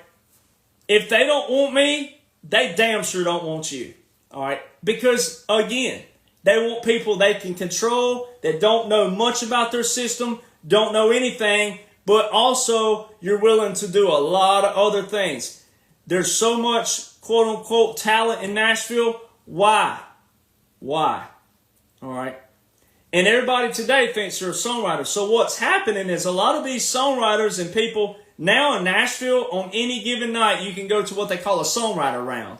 When I lived in Nashville, songwriter rounds were maybe 1 or 2 a night, but a lot more on Thursday, Friday, and Saturdays. Now, every single night in Nashville, you can see at least 5 or 6 rounds a night of songwriters. So what they're doing is basically muddying the water up, as would be a country term for it. There's too many. There's too much. And every single songwriter gets on stage and they'll go, this is one of my new singles. So they take the term of the actual industry and they tell the people in the audience, here's my new single. Every freaking artist, every single song, here's one of my singles, here's one of my new singles. And it sounds like hot garbage. I mean, it is hot garbage. It's terrible. These songwriters today, they don't write for the heart. They're writing because they want name, face, popularity, notoriety. They're attention whores, self-absorbed. They don't write to the heart anymore. They're not writing to you, the consumer, anymore. So that's why you, the consumer, has all the power in the world. But a guy like me who's been on Billboard, who knows how the intricate system works, and here a lot of you are, again, supporting, because it's great. It's not great because it's great. It's great because they told you it's great. It's great because it's supposed to be great. But it's going through an incompetent system. Because if it were about talent, check this. David Lee Murphy, Clint Black. How come they weren't George Strait? How come they didn't have the George Strait name? Clint Black and David Lee Murphy are 2 great examples. They wrote one of them wrote all their songs. All right, all of them. How come? So when you do go back to the major record labels, the 360 deal, this is where the rubber meets the road. This is where everything, this is where, if you're truly listening, especially artists, songwriters, the difference, this is where it meets the road right here. If it were about talent, if it were about the money in a good way, then why wouldn't they want the artists who can write their own music, even if they're just co-writing? Why would there be more artists who co-write more than there are artists? 99%, again, of artists don't write a single bit of their music. So if it were about talent and about the music, and if it were about the music touching your soul for the right reasons, and if it were about you supporting the artist for the correct reasons, because the artist is a true artist, and the artist lives their songs, breathes their songs, loves their songs mean something. It's not just a song to be popular, not just a song to be a party, not just a song to get out in a big bus and look all glamour. If it were truly about being an artist again, and about country music to what it came from, why wouldn't they have first the artists who can deliver their music like Hank Williams, personality, artistry, and songwriting? Because again, a songwriter and artist like me, where they make all their money are royalties, songwriting, merchandise, which comes from touring. So why wouldn't they want the artists who can write, and then they would do what? They would be getting a percentage of that artist's royalties because of the songwriter. So they make the artist shares. They already make 85% of the artist. That's the 360 deal. So 85% of what the artist is pulling out there, the labels are pulling that 85% back. All right. So why wouldn't they want that extra slice of the pie because they don't need it. They have a dirty system that they've established. They know they have every single one of you consumers hooked. And they know you won't question it. They know you won't do anything about it. Because they know that most of you will look at people like me, artists like me who have been there, got the 2 Billboard hits, 2 out of George Strait had, what was it? We had 60 number ones. I can't remember how many top 10s he had alone, top 5s he had alone. So, they know that you'll say, oh, you've only had 2 little hits. And then they also know the average fan out there go, oh, look at this guy. He just wasn't good enough and blah, blah, blah, blah, blah. Ignorance. Ignorance. And the wheels on the bus go round and round. But every single one of you could control it. Every single one of you. But my advice to the young artists and songwriters out there, not that you care, maybe you don't care. I obviously don't have as many viewers. That's the other thing I'm disappointed in is the followers I have. They want my intelligence because of military and laws and orders. Oh boy, but my viewership is not even a fourth of what it normally is because I'm talking about country music. And I'm disappointed in you out there. Very disappointed in you. All right, so for all of you that are here, you are true followers. You're true followers. All right, because you're here, you're engaging. And there's some of you maybe working and couldn't. That's fine. Maybe you'll hear it later. But once again, when I'm normally live, I normally have 3 or 4 times this amount listening and watching. So it tells me where a lot of you are in your life out there. All right. And I'm personally getting tired and exhausted.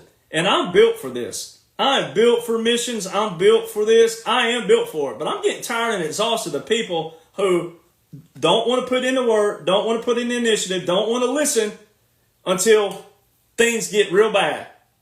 When things hit the fan. So you're showing you're not really a patriot. You're showing you're not really committed. You're showing you're just hanging on because you're just, oh, well, I'm waiting for someone up here to say something. Then it'll validate him even more. And I've already been validated 1,000,000 times to Pluto and back. All right. And if you don't believe in space or Pluto or whatever your farthest distance is, I've already been validated to it and back. And this is a passion of mine as well. I was a Billboard hit artist and songwriter before all of this. Before it. All right, so I'm passionate about it too.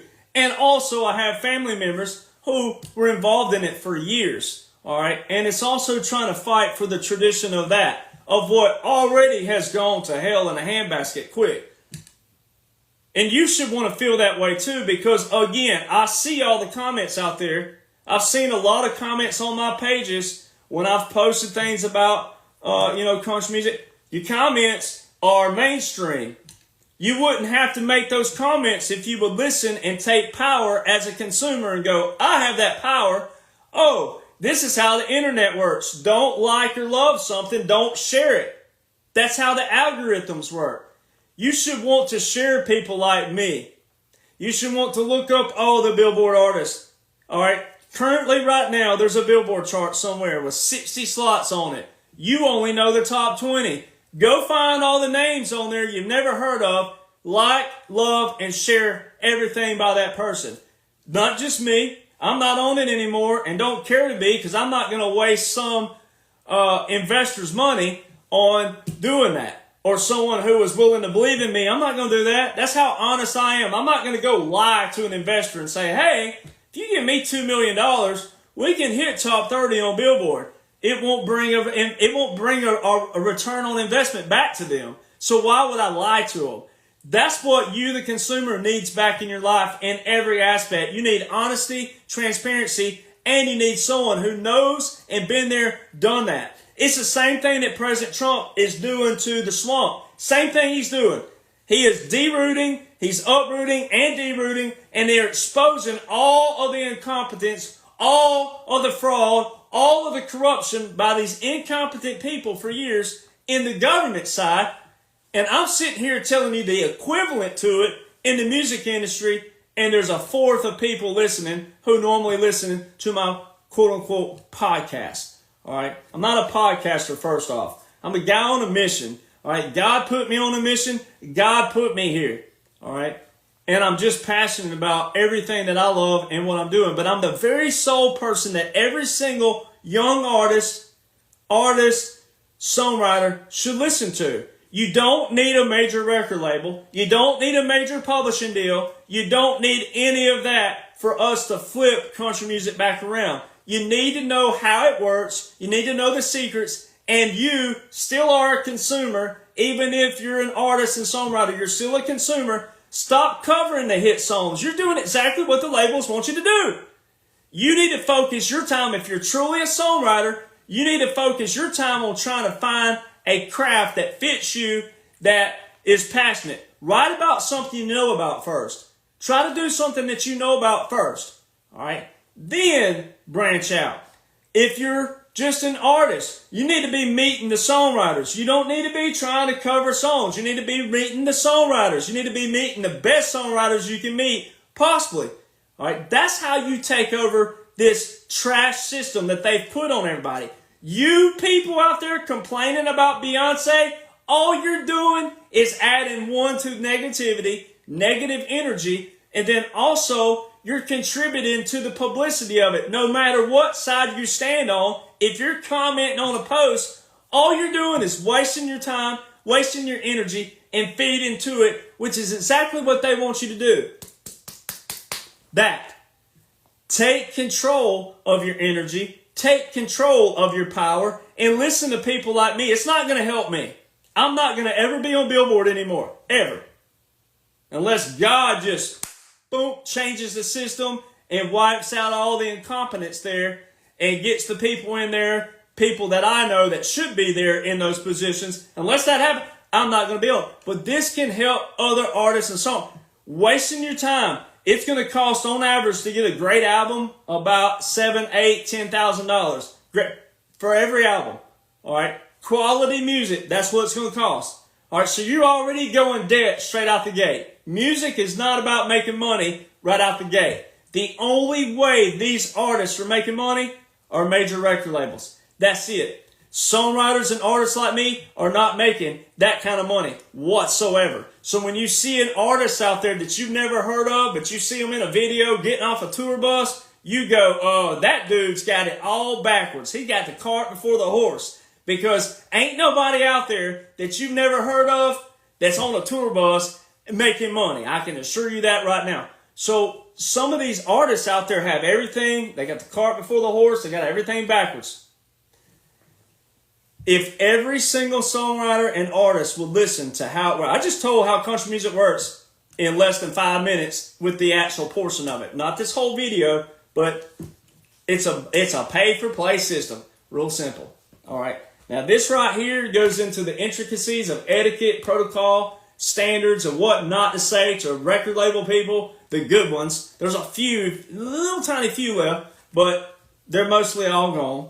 But if there ever is a good label that pops up again, this teaches you etiquette, standard, and protocol of how to talk to people, how to learn the language, and how to talk to people, and also songwriters, how to approach hit songwriters. You don't act like that you're a hit songwriter either. There's a lot of these young writers that act like that they'll talk to a hit songwriter just like, oh, hey, bud, how you been? You better start appreciating people and respecting people. All right. So this teaches that. It shows all of the intricacies that I didn't talk about. I can't even.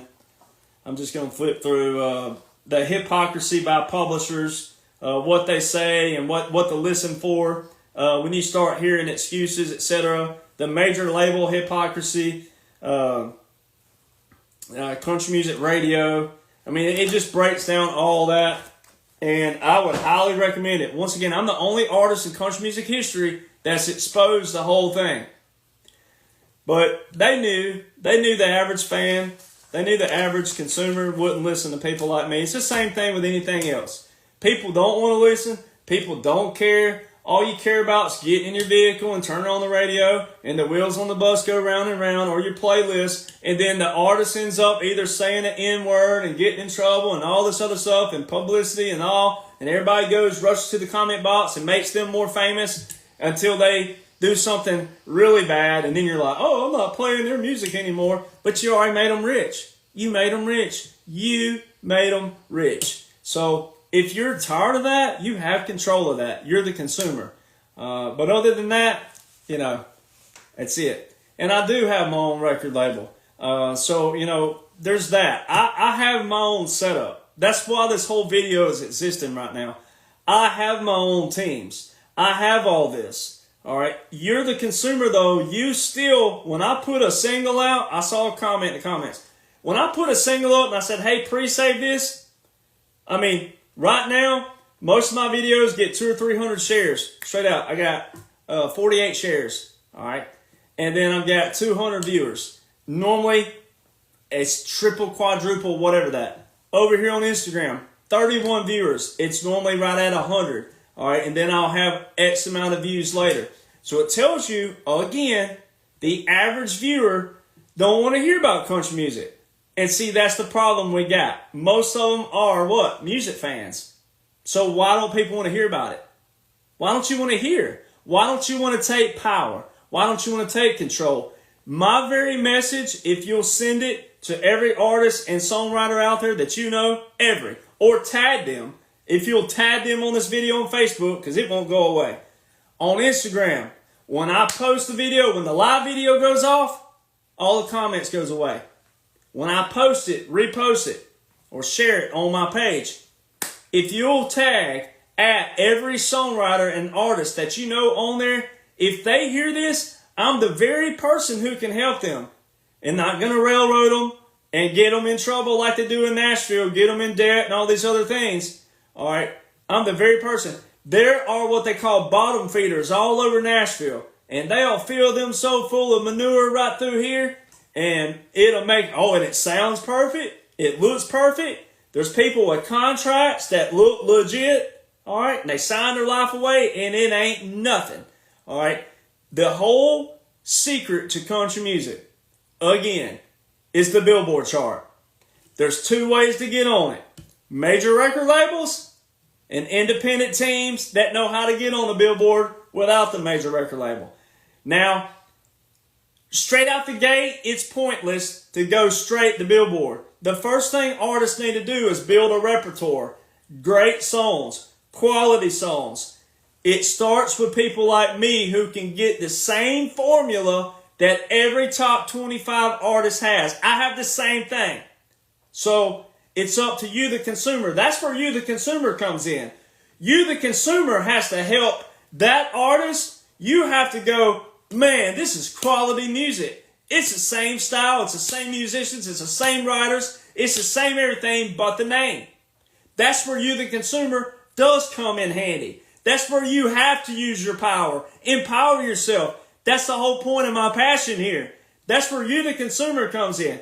You, the artist, or you, the songwriter out there, but especially if you're a singer, you need hit songwriters. You need quality music. You don't want to just go get in any studio. That's the problem with most artists and songs. They're going to get the cart before the horse. They're going starting pages and starting all that.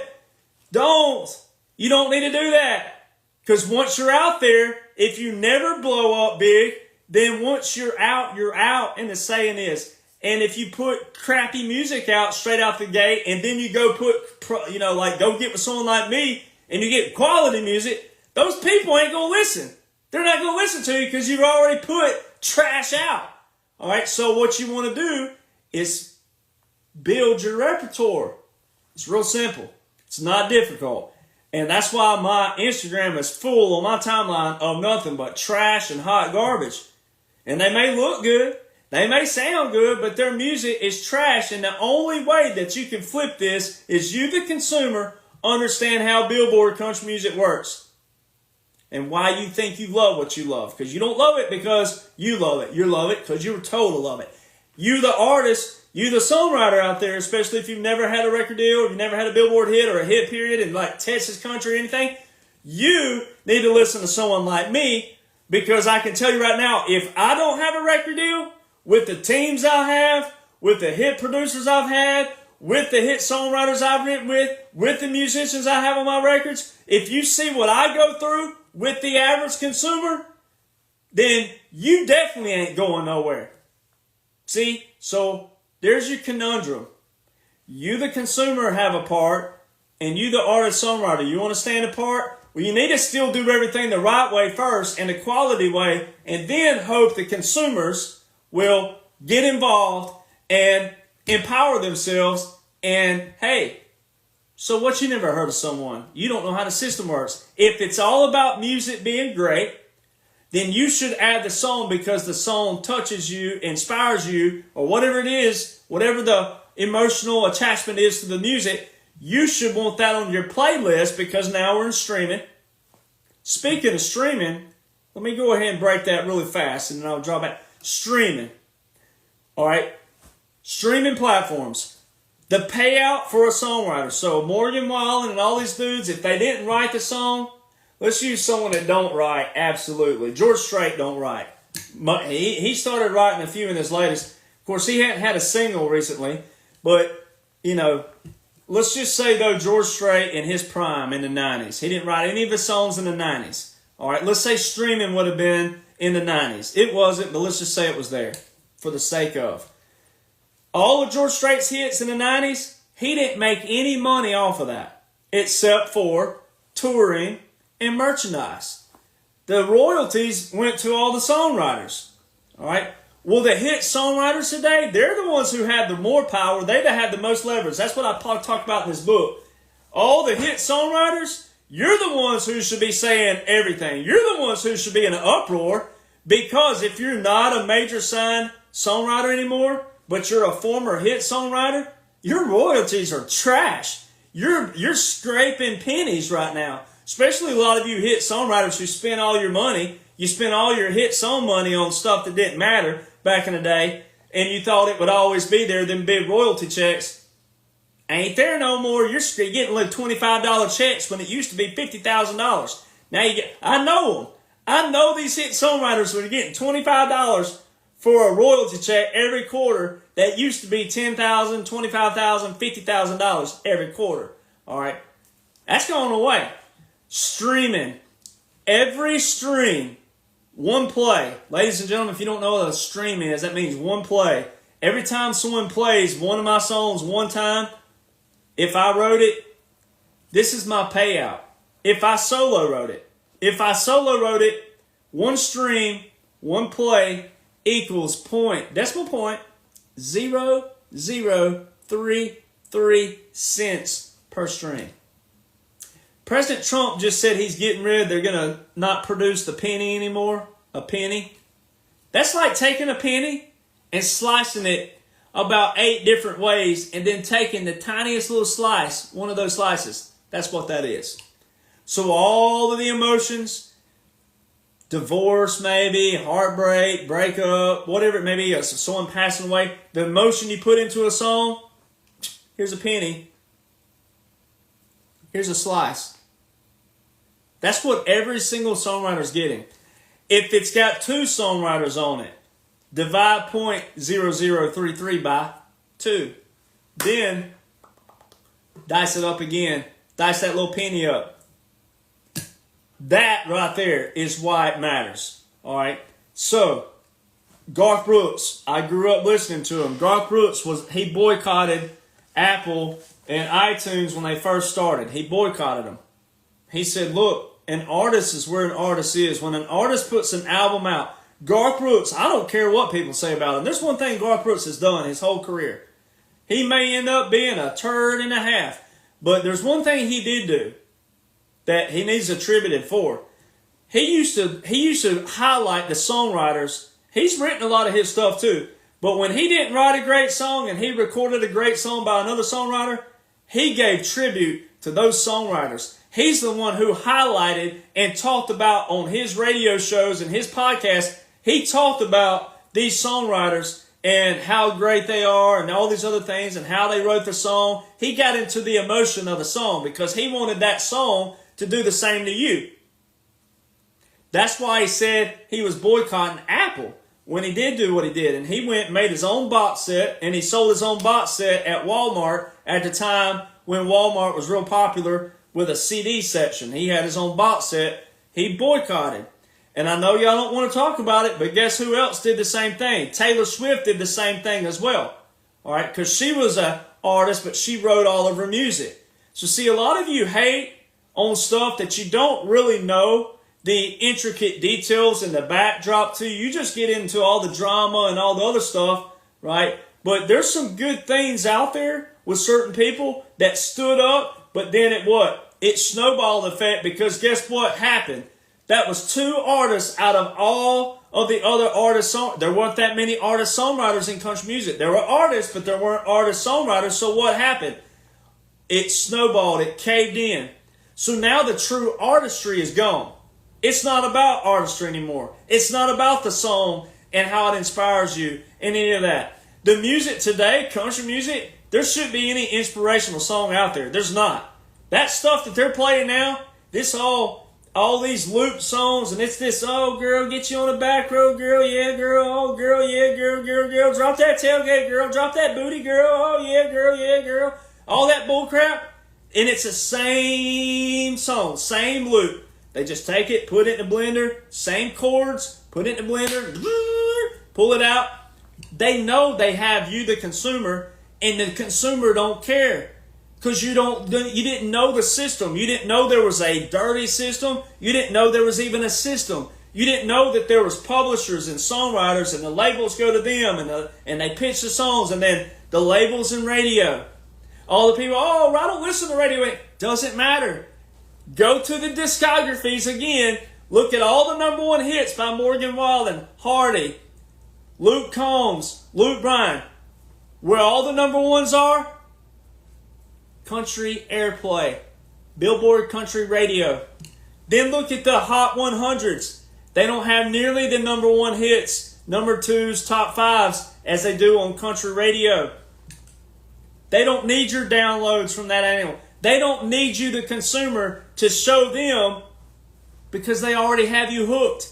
See, that's where the secret is. If you'll truly listen, they don't need to know what you're supporting by downloads and streams. They already have you hooked.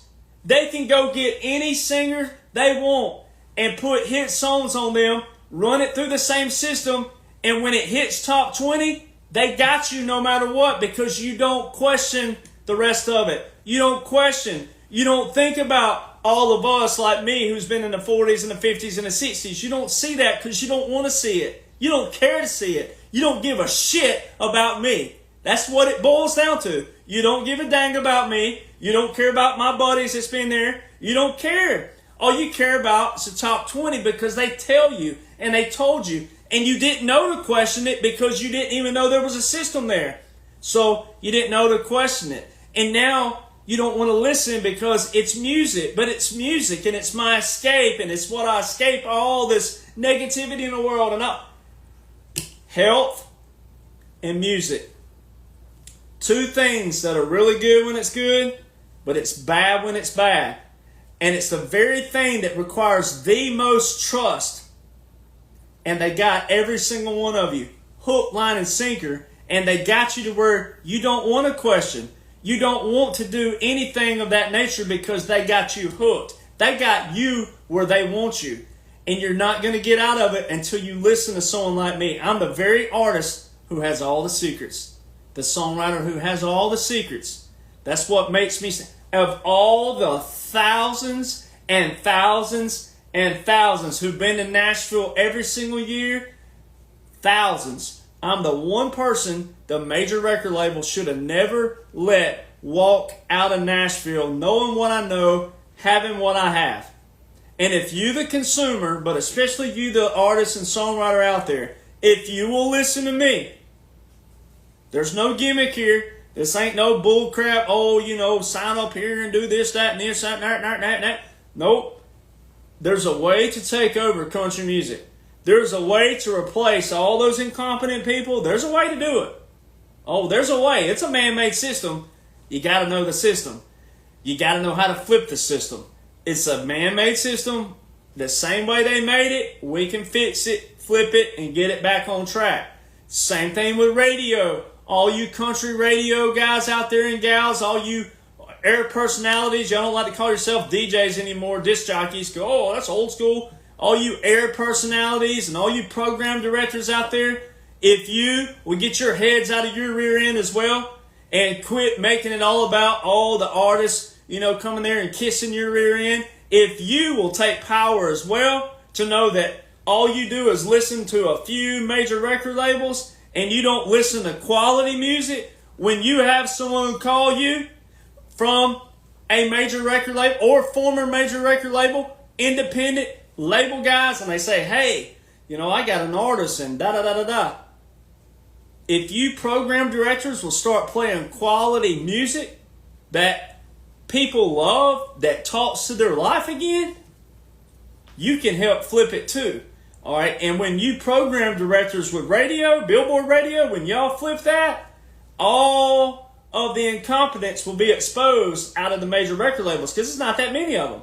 So all the incompetent ones that have all of you controlled at radio, it'll expose them too.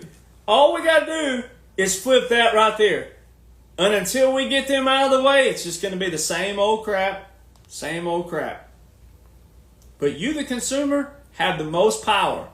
You, the consumer, if you'll listen again. But you need that barrier. The barrier is that you wouldn't been able to take some artist, songwriter that's never had a hit, period. All right? You needed someone like me who's been on the Billboard, but I haven't been in the top 20. You needed someone like me to take one for the team. Because I would never get a record deal after this. After this book and after the exposure, I would never get a record deal because I'll be blackballed. All right? Fine. Perfect. All right? But, again, you needed someone like me who's been on the Billboard chart, knows every intricate little detail and how it works, to take one for the team for every single other Billboard artist that spent that kind of money and didn't go anywhere. I have friends whose investors pulled out at like $500,000, $600,000, $700,000.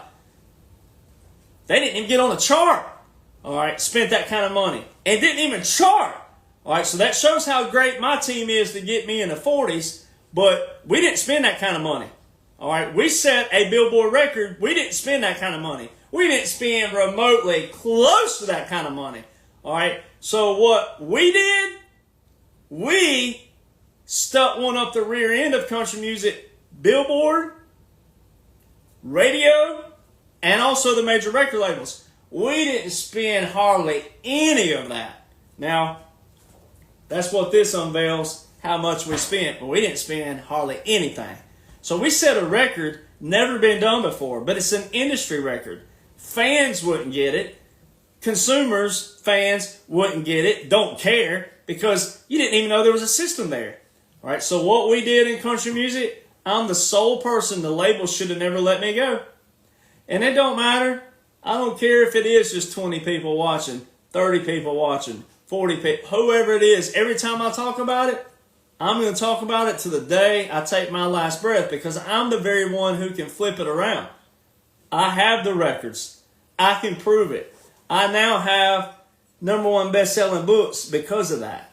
All right, now, it ain't because of this buckle, but again, this is the easiest thing to hold up. All right, I have #1 best-selling books for a reason. All right, consumers, you have to get involved. You have to take control. You have to use your power. Empower yourself. Take the authority. You have that power. So you need to do that. So all you artists out there, you young artists that are in my timeline, and all you young artists and songwriters out there, you're writing songs. You just, oh, my new single, and you just want a name, you want a face, you want people to see you, whatever it is. You don't write with heart. Some of you are barely wet behind the ears, 18, 19 years old. You try to sing a song about a life you ain't ever lived before. If you want consumers to remotely get close to your music, all right, once again, if they won't support me, they ain't going to support you, all right, because you don't have heart. My songs are all written with hit songwriters, again, and the ones I've solo written are just as quality with the same musicians on it. If the consumers won't back me, they definitely ain't going to back you with some song that has no heart. So if you want to change country music, you got to do it one step at a time. Every single artist, songwriter, you need to get with someone like me, Because there ain't many like me. I can name a few. Dallas, let's see, Dallas Robertson. Let's see. Let me think. I'm trying to think of all the names. I done forgot a lot of the names that were on Billboard with me when we were on that no one's ever heard of. But there's a few out there. I can't think of the one guy's name. There were only a few. There were about 5 of us. All right. But again,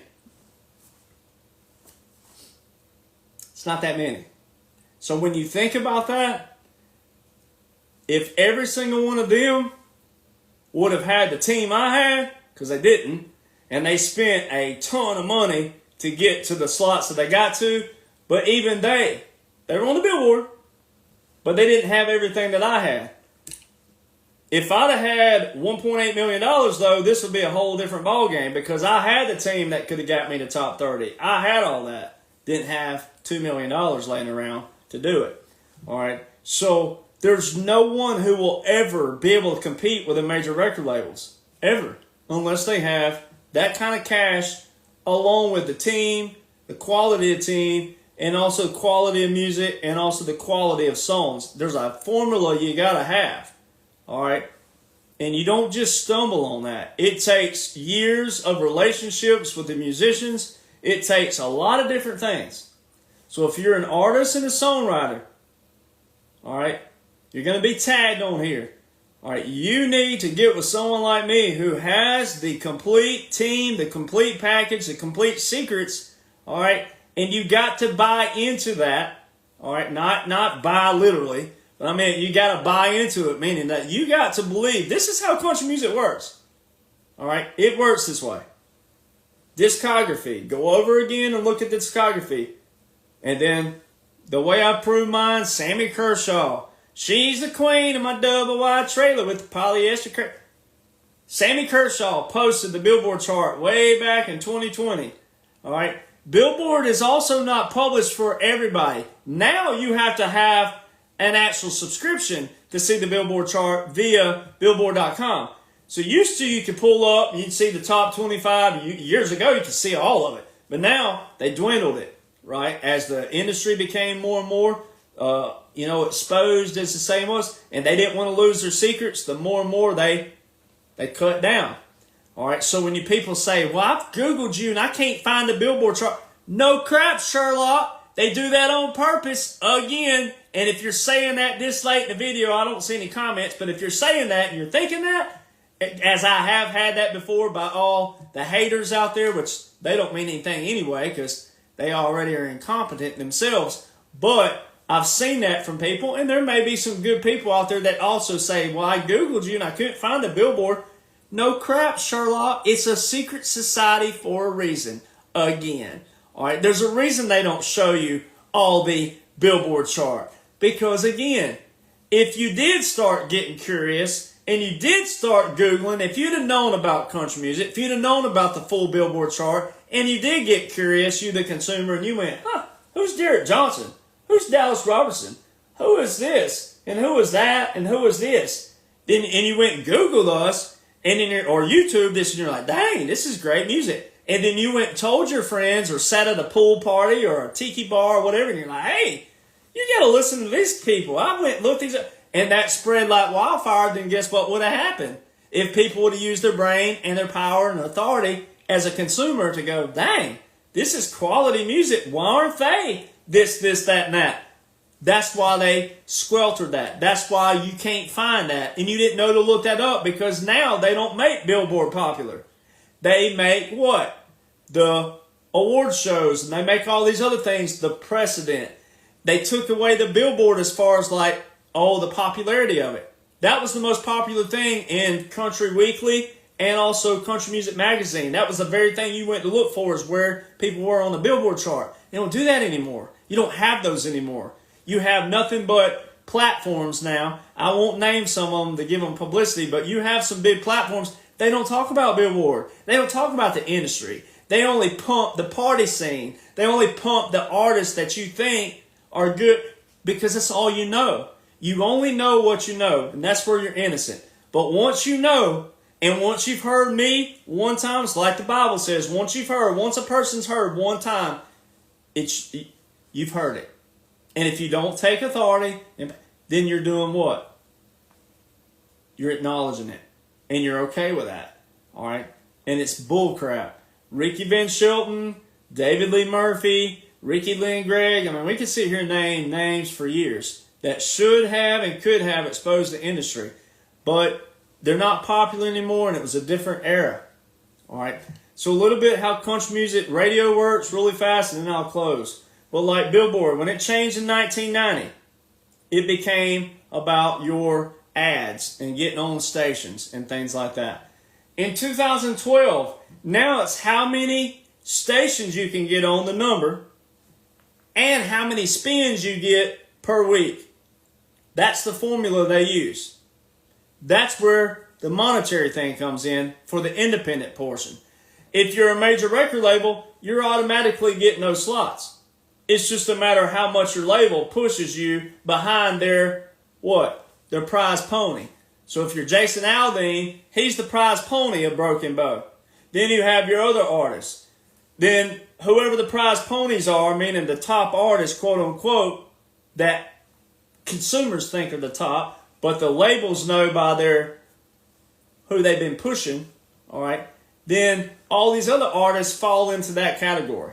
Independent artists like myself, that's where the monetary value comes in, the 1.8 million to get in the top 30. That's where that comes in.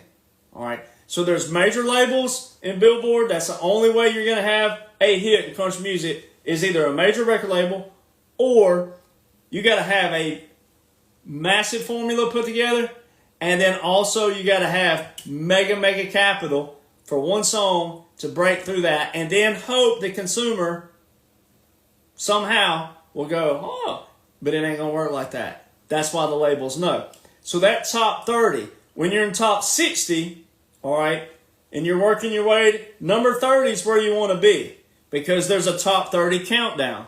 When you get into the top 30, then you get on bigger billboards. So like Mobile, Alabama, Dallas, Texas, Miami, Florida, Orlando, Florida, Nashville, Tennessee, Atlanta, Georgia. So you get into the big market radio where they got 3 and 4 million listeners. All right. So when you get in the top 30, then more consumers hear you. But when you're number 31 to number 60, like us, thank God, this is how great my team is. My team got us to number about 49 one week. We stayed at number 49 for 3 weeks. 3 weeks we stayed at number 49. But Eric Church and his label dropped a single. Eric Church entered the chart at number 29. When he entered the chart and debuted at number 29, every artist that I knew that was independent, CJ Solar, there's one great name to look up. He's more rock-based, but I've actually written with him. He wrote a big number 1 hit for Morgan Wallen, and he's had a bunch of other number 1 hits you've heard. But CJ Solar, he and I were supposed to do a big concert together in Bowling Green, Kentucky, and then COVID and all that bullcrap canceled everything. But, I mean, COVID hurt a lot of us, first off, and that whole charade, which was all fake anyways, but still. So, CJ, great example. He was like rocking on in the 30s, all right? So when Eric Church come in at number 29, it pushed every independent artist back. How and why would it do that, right? Because that's their corrupt, dirty system.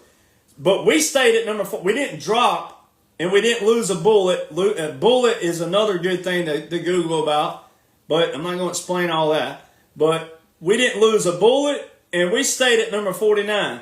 But everybody I know, they dropped 10, 15, 20, 30 slots. Why does that matter? Because all the money they spent to get where they got, when they drop back, they got to spend that same amount of money to hopefully try to get back up in the same position. That's where the independent portion comes in. That's where, again, you, the consumer, should care about this. Because, again, all you're doing is supporting dirty, corrupt, incompetent, stupid, ignorant label people who don't care about talent. It ain't about talent. It's not about the song anymore. It's not about the artist anymore. It's all because you're hooked, and they know they got you hooked. And they also know that most of you just don't give a dang. They just know you're lazy and you don't care. All right? So, I'm straightforward, direct, and I'm just going to say it the way it is. You're lazy. You don't care. You don't give a dang until you're supposed to give a dang. Or all of a sudden this artist does something that you don't like, and I'm sitting here saying, well, if you'd have listened in the first place, and every one of you would have collectively gotten together the same way that everybody rallied behind President Trump. He had a message. He said things that needed to be said about corrupt, incompetent people. What's the same thing? But a lot of you get a hall pass because some of you didn't know that this was a system back here and how the system worked. But you, the artists and songwriters, are ones that really could affect this if you would stop doing certain things and start doing what you're supposed to be doing and listening to people like me who's been there, done that. All right? Because if they don't want me, they dang sure don't want you, because you don't have anything that they would want. And all you're doing is wasting your time, your energy, and your money, especially if you move to Nashville. I didn't even live in Nashville when I had my Billboard hits. Didn't live there. I'd already moved from there. All right, you don't need to live in Nashville. You ain't got to live in Nashville. You don't have to have a pub deal. You don't have to have any kind of deal. You either are controllable and or know someone that's a record label person and they know you're controllable and they know that you're also incompetent and or just average, run of the mill, brain wise, and they can still control you, or you're independent like me with a team that knows how to go to Billboard. That's the only way you're going to have a hit song in country music. Only way. All the other charts don't matter. That Music Row chart, it don't matter. If you are an artist and songwriter and you're wasting your time on the Music Row chart, you are wasting your money big time. That chart don't mean do to the major record labels. They don't care about that because they don't have to. Again, major labels do not have to care about anything because they already control the whole thing. They control the narrative. So, again, there's a system to country music. There's only two ways to have a hit song in mainstream country music. You either have a major record deal or you have a team like mine that knows how to get around the system and do it lawfully, do it morally, ethically, but professionally. There's a system to it. An independent team still has to be a Billboard affiliate. All right. So my songs are in the Billboard database. They're there. They have to go through that system. All right. There is a system in that. Another whole portion. All right. The labels and the radio changed in 90, and then they changed in 2012. When it changed in 2012, it really went downhill from there. And it got even more of a cutthroat, backstabbing, dirty, knock you down, kick you while you're down, incompetent people running the system and people trying to get up the ladder, as the saying is. So I'm glad I don't live in Nashville. I'm glad I'm not in that bull crap. And I'll go to Nashville occasionally at a songwriter round with hit songwriters that I know personally that invited me to be on a good round. I do love doing those because it's more of an intimate audience, and the audience there knows that, hey, these are the songwriters. These are the ones that wrote the hit songs. So those are more, it's not big audience, but those are the ones that I love more, and I just don't care anymore. There was a time in my life where I cared about, what certain people were going to think, maybe family or hometown and things like that. I don't care anymore. Because once you know, you can't unknow. Once you see, you can't unsee. And once it's there, it's just there. All right. And so I know all the secrets, all the intricacies, and it's really not that complicated. It is in one manner, but it's not in another. So if you're a songwriter, artist, and or both, you've got to take control of what you control. You control your destiny. All right, there's that. But there's only two ways to have a hit song in mainstream country music. Again, major record label or an independent team. You're not going to get a major record deal doing what you're doing. I can go ahead and tell you right now. Because again, if I'm doing what I've done, and they ain't get a record deal, it ain't going to happen for you. All right, I have every name, every team, everything. And, major record labels don't need your money, so you can't go in there and bribe them. So there's that either. So it's not like you could go in there and say, hey, I'll pay and you just promote it. It don't work like that. You used to could go in there and say, hey, look, I'll get us back to I'll get us right around number 35 and then you pay for the rest. Don't work like that. They could care less because they know they have fans controlled. They have 99% of country music fans controlled just like that. They have their publishers. They have hit songwriters within their own labels. Some of the labels have their own in-house publishing. They don't need you, all right? And when you see people on stuff like The Voice, American Idol, that bull crap, it's a syndicated audience. It's a closed caption, meaning it's syndicated. They already know their viewership. So all of you participating with that, you're wasting your time. Major record labels don't give a dang about that. Again, there's been a couple, yes, like Carrie Underwood, who was just a jewel of a jewel, who went on there and blew their socks off. But she, again, is like the mega Powerball lottery winner. Quit looking at the lottery winner and look at all the ones who try to play the lottery. That's what you, the artist-songwriter, needs to look at. All right? Because at the end of the day, again, the whole industry revolves around a what? A song. All right? If it were about talent, the labels would go after artists and songwriters first because they would have a true 360 deal. They would have royalties and the shows and the merchandise. When they have 99% of artists who don't write their own music, it is not about talent anymore. They know they have a syndicated, controlled, mainstream audience who no matter what they put out there, those people are going to take it hook, line, and sinker. And until the country music fan actually gives a dang again and realizes that, yes, there are incompetent in the music industry, again, politics, and until you realize that, why it matters is because when it's your daughter, when it's your son, when it's your granddaughter, when it's your grandson, when it's your cousin, when it's someone you know, and it hits home, you're going to think about what I've been saying. So when it happens to someone, they went to a record label meeting, they were told their music is trash and this, that, and the other, that labels will tell you if you suck or not. They'll tell you straight up, this is the hot garbage, etc., especially if you really stink, all right?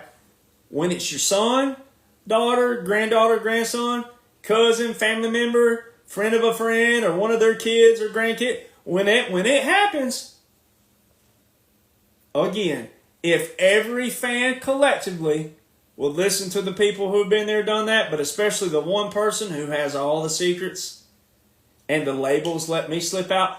So I close with this.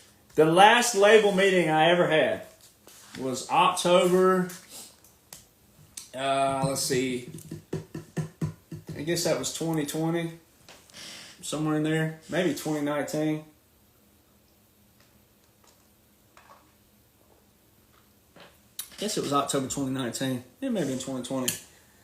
I have to go back and look. It's been so long. But it was Riser House. All right. I'll go ahead and tell you who it was. Riser House. I'm sitting there looking at the executive. She's the one that said, have you considered a pub deal publishing? So I'm sitting here on your Billboard chart currently with a hit song as an independent artist. I'm sitting there. I co-write all mine with hit songwriters. This person now, executive, she said, you get more hit songwrites than our hit songwriters do. So you want me to walk out of your office when I have the perfect resume, I'm almost 6'5". I look, I'm not the best looking guy in the world, but I'm not ugly, I don't think. Maybe I am. I don't care. But there's a lot of ugly singers out there. I mean, Luke Combs looks like a frat boy who couldn't even get a girl to go to, you know what frat boys do, right? I mean, his wife, he's got a heart. Once you get to know him, I'm sure she said that before. I'm like, I guess he does. That black credit card he's got. Yeah, I mean, I'm sure you probably listened a lot more when he flopped that thing out on the table. All right, so it wasn't because of something else he flopped out, but anyway, Lord forgive me. I know, be with me and all the people around the world, but again,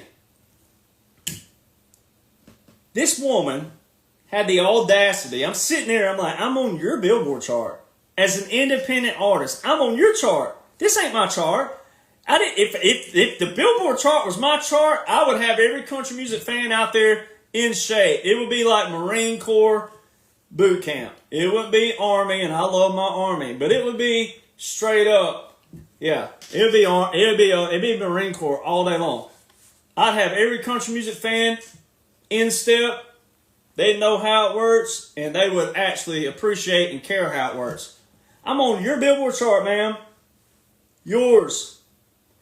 She told me, personally, she said, how are your social media numbers? And I'm like, well, they suck, obviously, because country music fans don't know how country music works. So my numbers ain't nowhere near what your artists are going to be, because country music fans don't know how it works. Don't care how it works. They don't care about the Billboard anymore. So the only leverage I have is that I'm on the Billboard chart.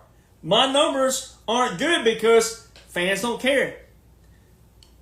She had the audacity now to tell me that one of her artists, all right, and I'm trying to think of his name. Everybody knows him. He's an artist out there. But she told me that she cannot get him and their team to get him to open his phone one time a week to make a post or make a comment on Instagram. One time. Can't get this guy to just pick his phone up and comment to you, the consumer. You, the fan.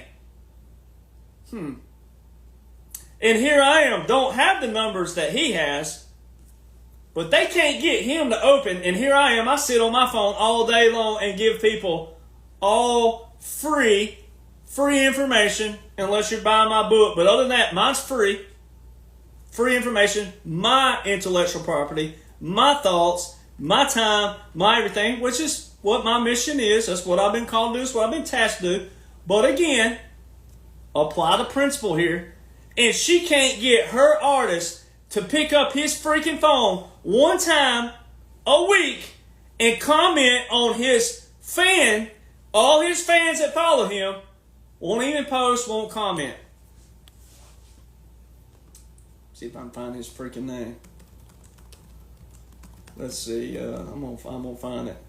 Mitchell Tenpenny, that douchebag. All right, him. Mitchell Tenpenny is who it is. Can't get him to get his phone, open it up, and comment to you. Have you ever noticed how none of your favorite artists, do you ever see them in the comment boxes? Do you ever see them just saying, hey, blah, blah, blah? Occasionally, there's one or two who will. But do they do it all the time? Do they care about you? Is it them messaging you? Now, no, I can't get to everybody who messages me, but I try. I was sitting in my deer stand the other day answering messages, as many as I could. Do they do that? Do they care for you? Here you are. You go to all their concerts, top 20, Billboard. You go to their concerts, you share everything. They fart, sneeze, blink, and everything. It could be, Luke Combs farted 20 purple bubbles today. 10,000 shares. Derek Jonhson got a great song out about someone that passed away. 5 shares. See, it's not about the song. It's not about the emotion. It's not about that. It's not about that at all. All right? It's about controlling you. None of these artists get on there and comment to you. None of them. They don't message you. They don't comment to you. They don't care about you. Yep, in the meet and greet section, they smile. They do what they got to do because they have to. They have to put on a face. They have to do that. All right, because that's part of tickling the balls, as Kid Rock called it. That's the part they have to do. All right? But do they want to do it? Maybe one or two. Because of this. Because you are the ones that make them filthy freaking rich. It's not about the music, though. It's not about the song. It's not about what the song does to your emotions and all that. They know you're out there singing to it, but they have you controlled in another manner. All right? You may be there for the right reasons. You may actually be a good person who the song does affect you in your emotion, but they don't care about you. They could give two rats' asses about you. All they care is that you're doing what? Downloading their music because you don't know how it works. You're going to the shows of theirs. And they also know that you don't know that major record labels have a team of interns. They get Belmont students, they get MTSU students, and Berkeley, but especially the two right there near Nashville, one in Nashville, one in Murfreesboro. They get interns all day long. They're the ones down there running the numbers up on the computers. These people ain't getting 200, 300 million streams because consumers are sitting there all day long. They got interns with multiple windows open all the time, running these algorithms, running these streams up. They get free interns because the interns are also part of the system. They don't know any better. All they know is that there's major record labels and major publishers and radio. They don't know how the intricacy works up here. That's why I have all the secrets. These interns. So here I am sitting with Riser House Executive asking me, do I want a pub deal? Would I ever consider a pub deal? And I'm sitting there on the Billboard chart as an independent artist, and they didn't know what, the only thing that they didn't know was what we spent to get there. Now, the smart part of her was sitting there would be saying, I bet he spent about $800,000 to get where he's at. Because that's what most independent artists do. However, because of who my team is, and because I wrote and write all my songs, except for my first record, but all the stuff I'm putting out now is a lot more even quality than that. Because of who my team is, because of who I write with, and because of my team and my whole setup, my musicians on my record, same ones on her artist, she should have never said that. See, she never dreamt, her and other labels, they never dreamt my numbers would blow up. That's why you, the consumer, do matter. But you, the follower of mine, this is where you put politics aside and you go, hey, we can affect two different portions of the world. All right? Because if you think that God let me go globally viral just for politics, no. I was already had Billboard hits. All right? And I have the very key secret that every single songwriter and artist could take and apply to their career, never having a major record label, never having a publisher, don't need them, and then could get backers and could actually go to the Billboard chart once everything else is intact. That would make you, the consumer, go, oh man. Because if I had 10 or 15 artists that all had the same quality music, but obviously different songs, but again, then you would start believing a lot more because, again, it's all about quality. If music is universal and if music is your escape, then it should be about the music, not the name, and not how you discover. It should be all about the quality of music and how it affects your emotions. If it's about music. See? So it all boils back down to the simplicity of the song and what the song's about. Is it universal? Because if all you do is still support top 20 after that, no, it's not about the music anymore. You're showing how controlled you are. All right. So here I am, sitting with it, asking me what my social media numbers are, and had the audacity to sit there and tell me that Mitchell Tenpenny won't even answer, won't even look up won't even pull up his Instagram page, and then flips around oxymoron and asks me what my social media numbers are, knowing that country music fans don't know how it works, don't follow people because of Billboard. So see, she thought she had me bent over a barrel tenfold to Tulsa and back because she was playing the odds that every other person who's been on Billboard independently never made it. Didn't have the money to. All right, so that was smart on her part. But it wasn't for one reason. Like I told her and her little crap assistant, who was the one she sent to call me afterwards. It was her crap assistant who called me, not her, by the way. And like I told her assistant, I said, first off, I already knew that y'all were not going to sign me. So there's that. Then she wanted to get off the phone really quick. And I said, no, hold on. I said, I'm sure you'll take this as mansplaining and all these new modern day bullcrap words y'all have made in the industries and the cancel society out there. But I'm going to tell you to it anyway. Just because I've been in your shoes before. I've been an agent on the business side of things, not necessarily a creative director and all the other things that this person did. But I said, I've been on this side before. I've been in the business side. All right. I said, everything that y'all talked to me about, you talked to me like I just moved to town a week ago. You didn't talk to me as a guy who had worked with all these major hit artists, all these major hit songwriters, all these major hit producers, who then also in turn had hit producer on my first album, hit songwriters, write with hit songwriters. You talked to me like I just moved to town last week. And you talked to me as if I wasn't sitting on your Billboard chart. I was sitting there on your Billboard chart, and that's how you were talking to me. Asking me what my social media numbers are, knowing that country music fans don't know how this works, so my numbers shouldn't look like your artists. All right, asking me what my revenues and profits were, knowing that fans don't know anything about Billboard. All right, don't know anything about that, so my numbers can't be remotely close to anything that your artist would be. And you let me walk out of there, sitting there telling me that I have more of a resume with hit songwriters and producers that I'm talking about my production work and my songwriting skills. They acknowledge that I have better quality rights than any of their artists and writers put together. And they're willing to let me walk away. Knowing that they control the whole thing. Money and radio. All she had to do was go, yep. You know how the system works. At that time in my life, I was going to play the system because that's what you got to do to have a major record deal. They weren't evil people. See, they're incompetent, but they're not evil. They weren't asking me they weren't saying, well, you got to do this, you need to sell this and do that, and do this, nothing like that. So they're not evil. They're just incompetent. Because, again, all she had to do was sign me to a major deal. And me be willing to say, yep, I know how the system works. I know you get 85% of touring, royalties, and then merchandise. You put me on tour. I'll be some opening artist for X amount of time.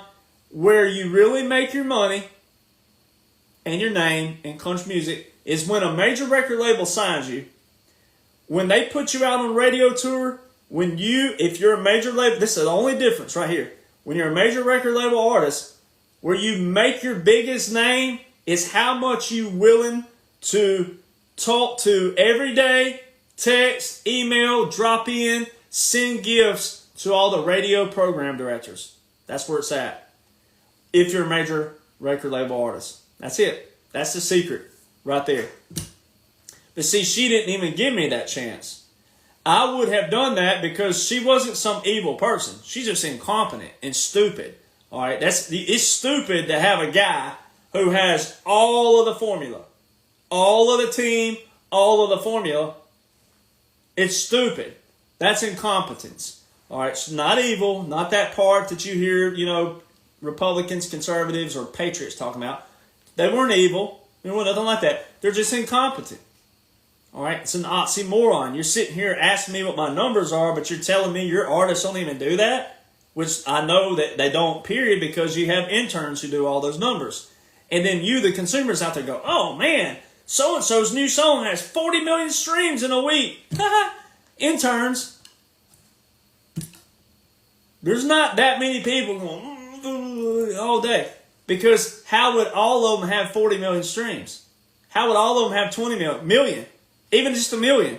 How would that many artists in 1 week's time have that many? That would mean people would be listening to music a lot more in places that they shouldn't be. They wouldn't be getting jobs done, etc. All right? So, again, my last meeting, and I told the little assistant, I said, you can treat this as mansplaining and all these other words that y'all use today in your cancel culture, but I said, I can tell you this, I don't give a dang about your record deals anymore. I said, I've already been through enough record label meetings to know that you're all incompetent. It's a man-made system. I have everything that every artist and songwriter should have and have it, and you're still letting me walk out. So it shows again that I know too much about your system. You can't control me. And I said, personally, you can shove it so far up your butt. Man, I don't remember what pun I used at the time, but I used a good one, that they could shove it. All right. And I said, but I know one thing. If I ever blow up in social media, I said, if I ever slip through the crack and I blow up, I'm going to expose this whole system. And I'm going to show how incompetent all of you are. And I'm going to show the people, whether they want to listen or not, but I'm going to talk about it every time I get a chance. If I blow up in social media, I'm going to show the people how incompetent you people are. It's not about music. It's not about talent.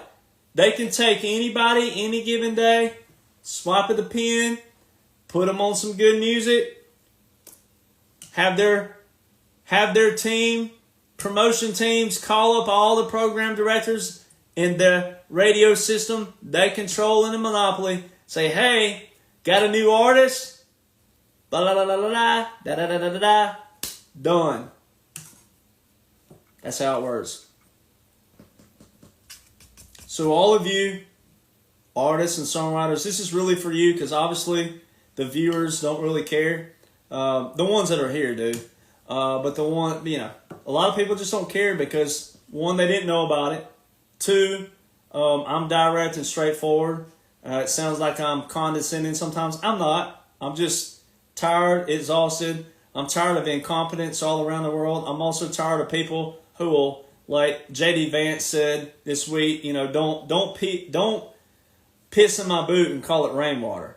All right? So, same thing. I'm tired of people who are lazy and incompetent all around the board, who complain about something, but then don't want to do something about it when there's someone who says, hey, there's a solution to it. You have the power to do it, but you got to have the power. You got to empower yourself, and you got to take authority, take control. You have to help.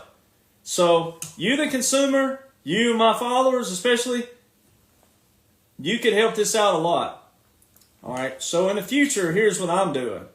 I've already told someone what I'm going to do is I've got 2 or 3 artists, and I'm planning on getting more, but I'm going to start writing for them, writing with them, writing for them.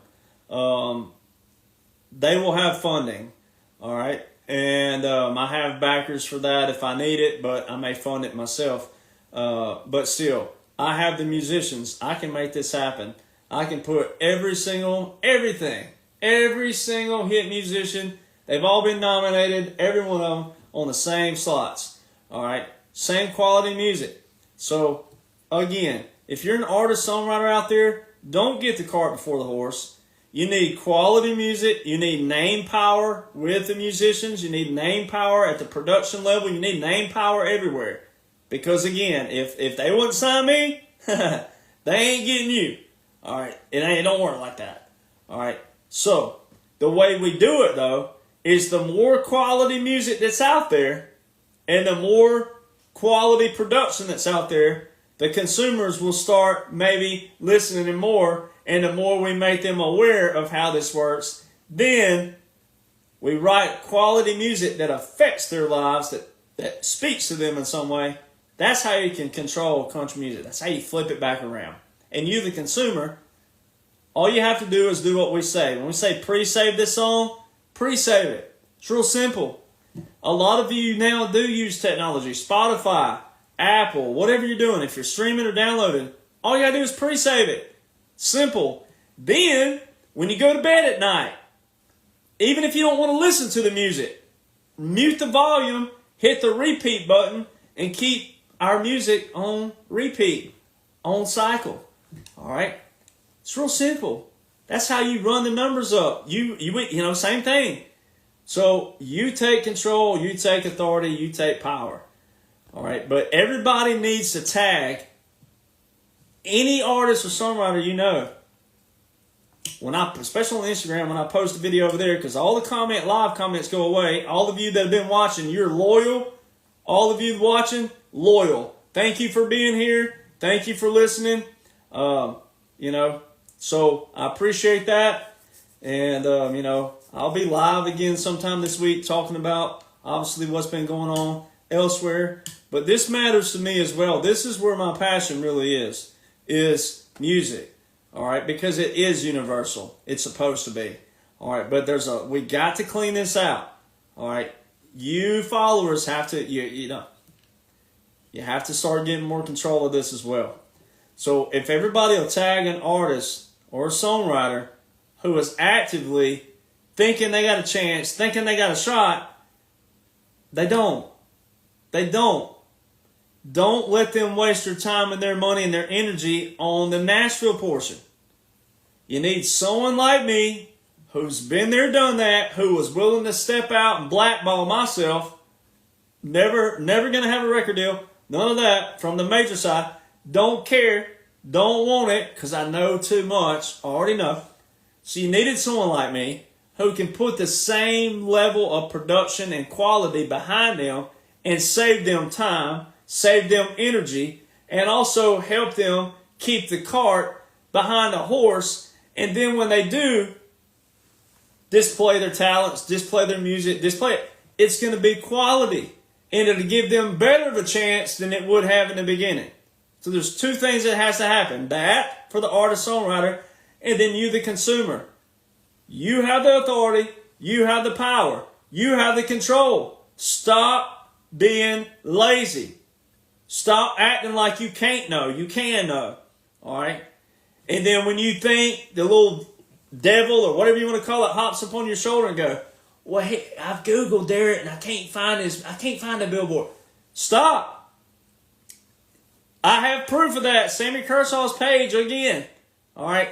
Billboard chart. It's on there. Derek Jonhson. I was right above his name. All right. He's saying, well, I may be last on the chart, but we had just come on the chart. So he put it up. It's forever there. All right. A lot of people have forgotten about Sammy Kershaw. A lot of people know him, but a lot of people forgotten about. He's a 90s artist too. Had a lot of hits. But at that time, he was the oldest singer who had charted a Billboard hit. Did all your platforms talk about it? Nope. That's a disgrace to country music. We're talking about a legend who was the oldest singer to chart a Billboard hit, and all of a sudden, all of your quote-unquote, platforms out there that call themselves we're the publications, they don't want to talk about it. What an atrocity to country music, especially Sammy Kershaw. I mean, it's unbelievable. And the fans out there, all right? So when you get the little negative there's a reason they don't put it public. And the more and more the internet's gotten bigger and bigger and bigger, the more secret society they've been. But I have all the secrets. All of them. We can change it. We can get better, competent people in, and we can make this more about talent. That way, for the future, again, this won't happen to certain people that happened to me and a bunch of other people. All right? So, I'm going to close with that. But again, when Instagram, when I repost a video, tag every artist and songwriter you know. Also on Facebook, same thing. All right? If you have an Instagram, you're not on there yet, get on Instagram. Derek Jonhson Country. DERAK, my only Instagram. So many fake accounts. God help us. God help us all. The fake accounts out there are getting overwhelming. But anyway, my link tree has all of my new, I have a new TikTok. So it has all of my links to all of my social media platforms. If there is not a social media account on that link tree, it is not mine. I don't know how many times I got to say that. There's already a fake page. I put up a video on TikTok and I listed all of my official accounts. There's a fake page who posted this video of me telling my official accounts, and it's on a fake page. I mean, that is the world we live in. Boy, and they got followers. They have, not a many, but there's some fake pages that have 20, 30, 40, 100,000 followers. Think about that. Fake pages. Now, so my link tree, linktr.ee/1776 nation. It'll be in the comment boxes. Linktree, linktr. That's where the period goes between the R and the E. r.ee/1776 nation. All right, all of my official accounts on there. All right. Also, this whole thing's about this book right here, The Royal Flush of Country Music. All right, I do have my other book, one of them handy. This is my brand new book right here. This is a big boy here. This is part 2 of The Midnight Rider Rides Again. All right, this is part 2. See, it's mostly pictures of the front. There's not a lot of, heavy, crazy. The reading really starts way back here. See, right in here. Actually, not even that far. Right there. #1 bestsellers. Both of them. Well, all 3 of them. I don't have part 1. I do, but it's not nearby.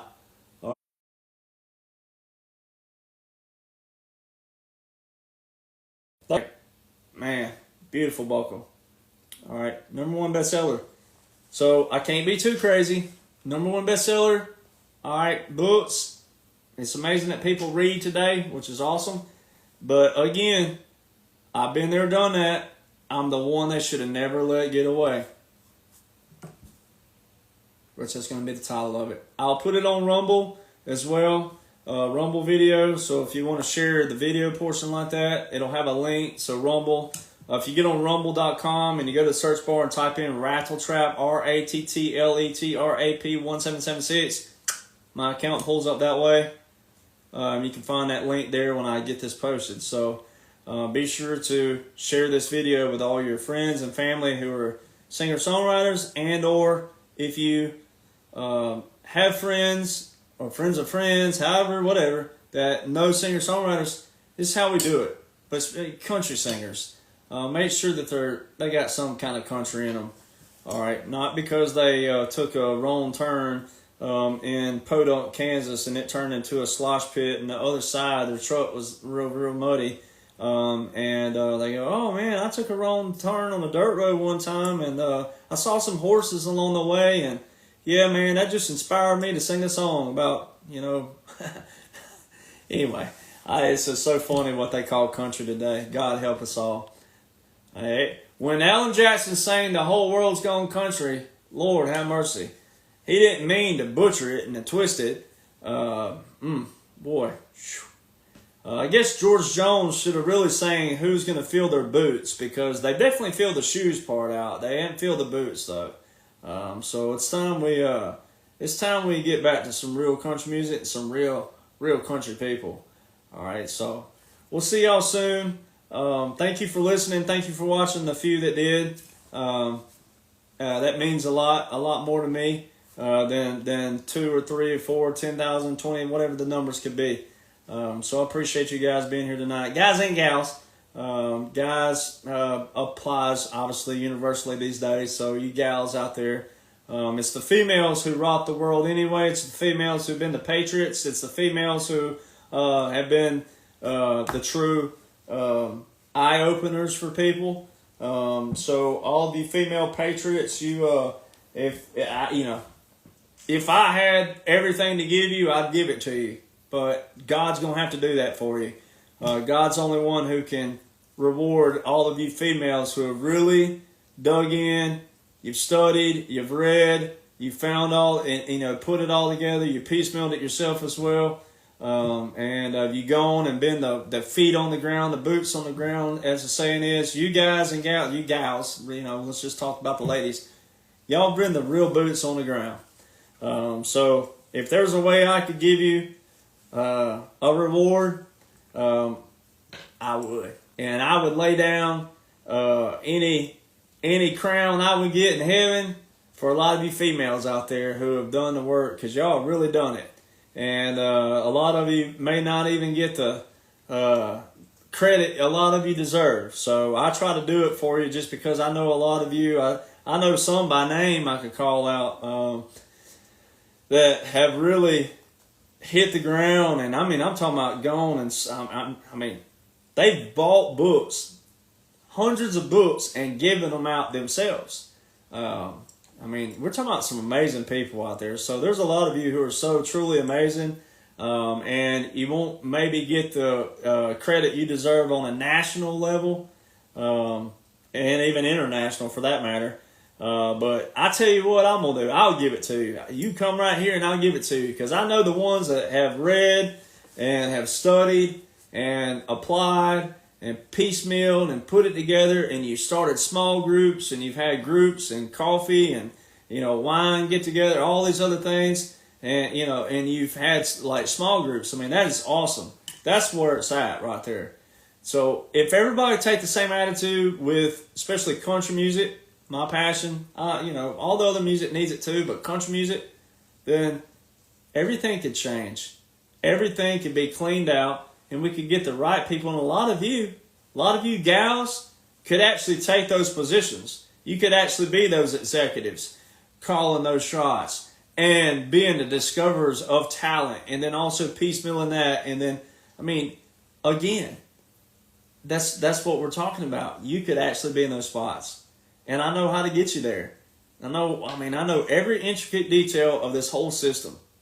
So make sure these videos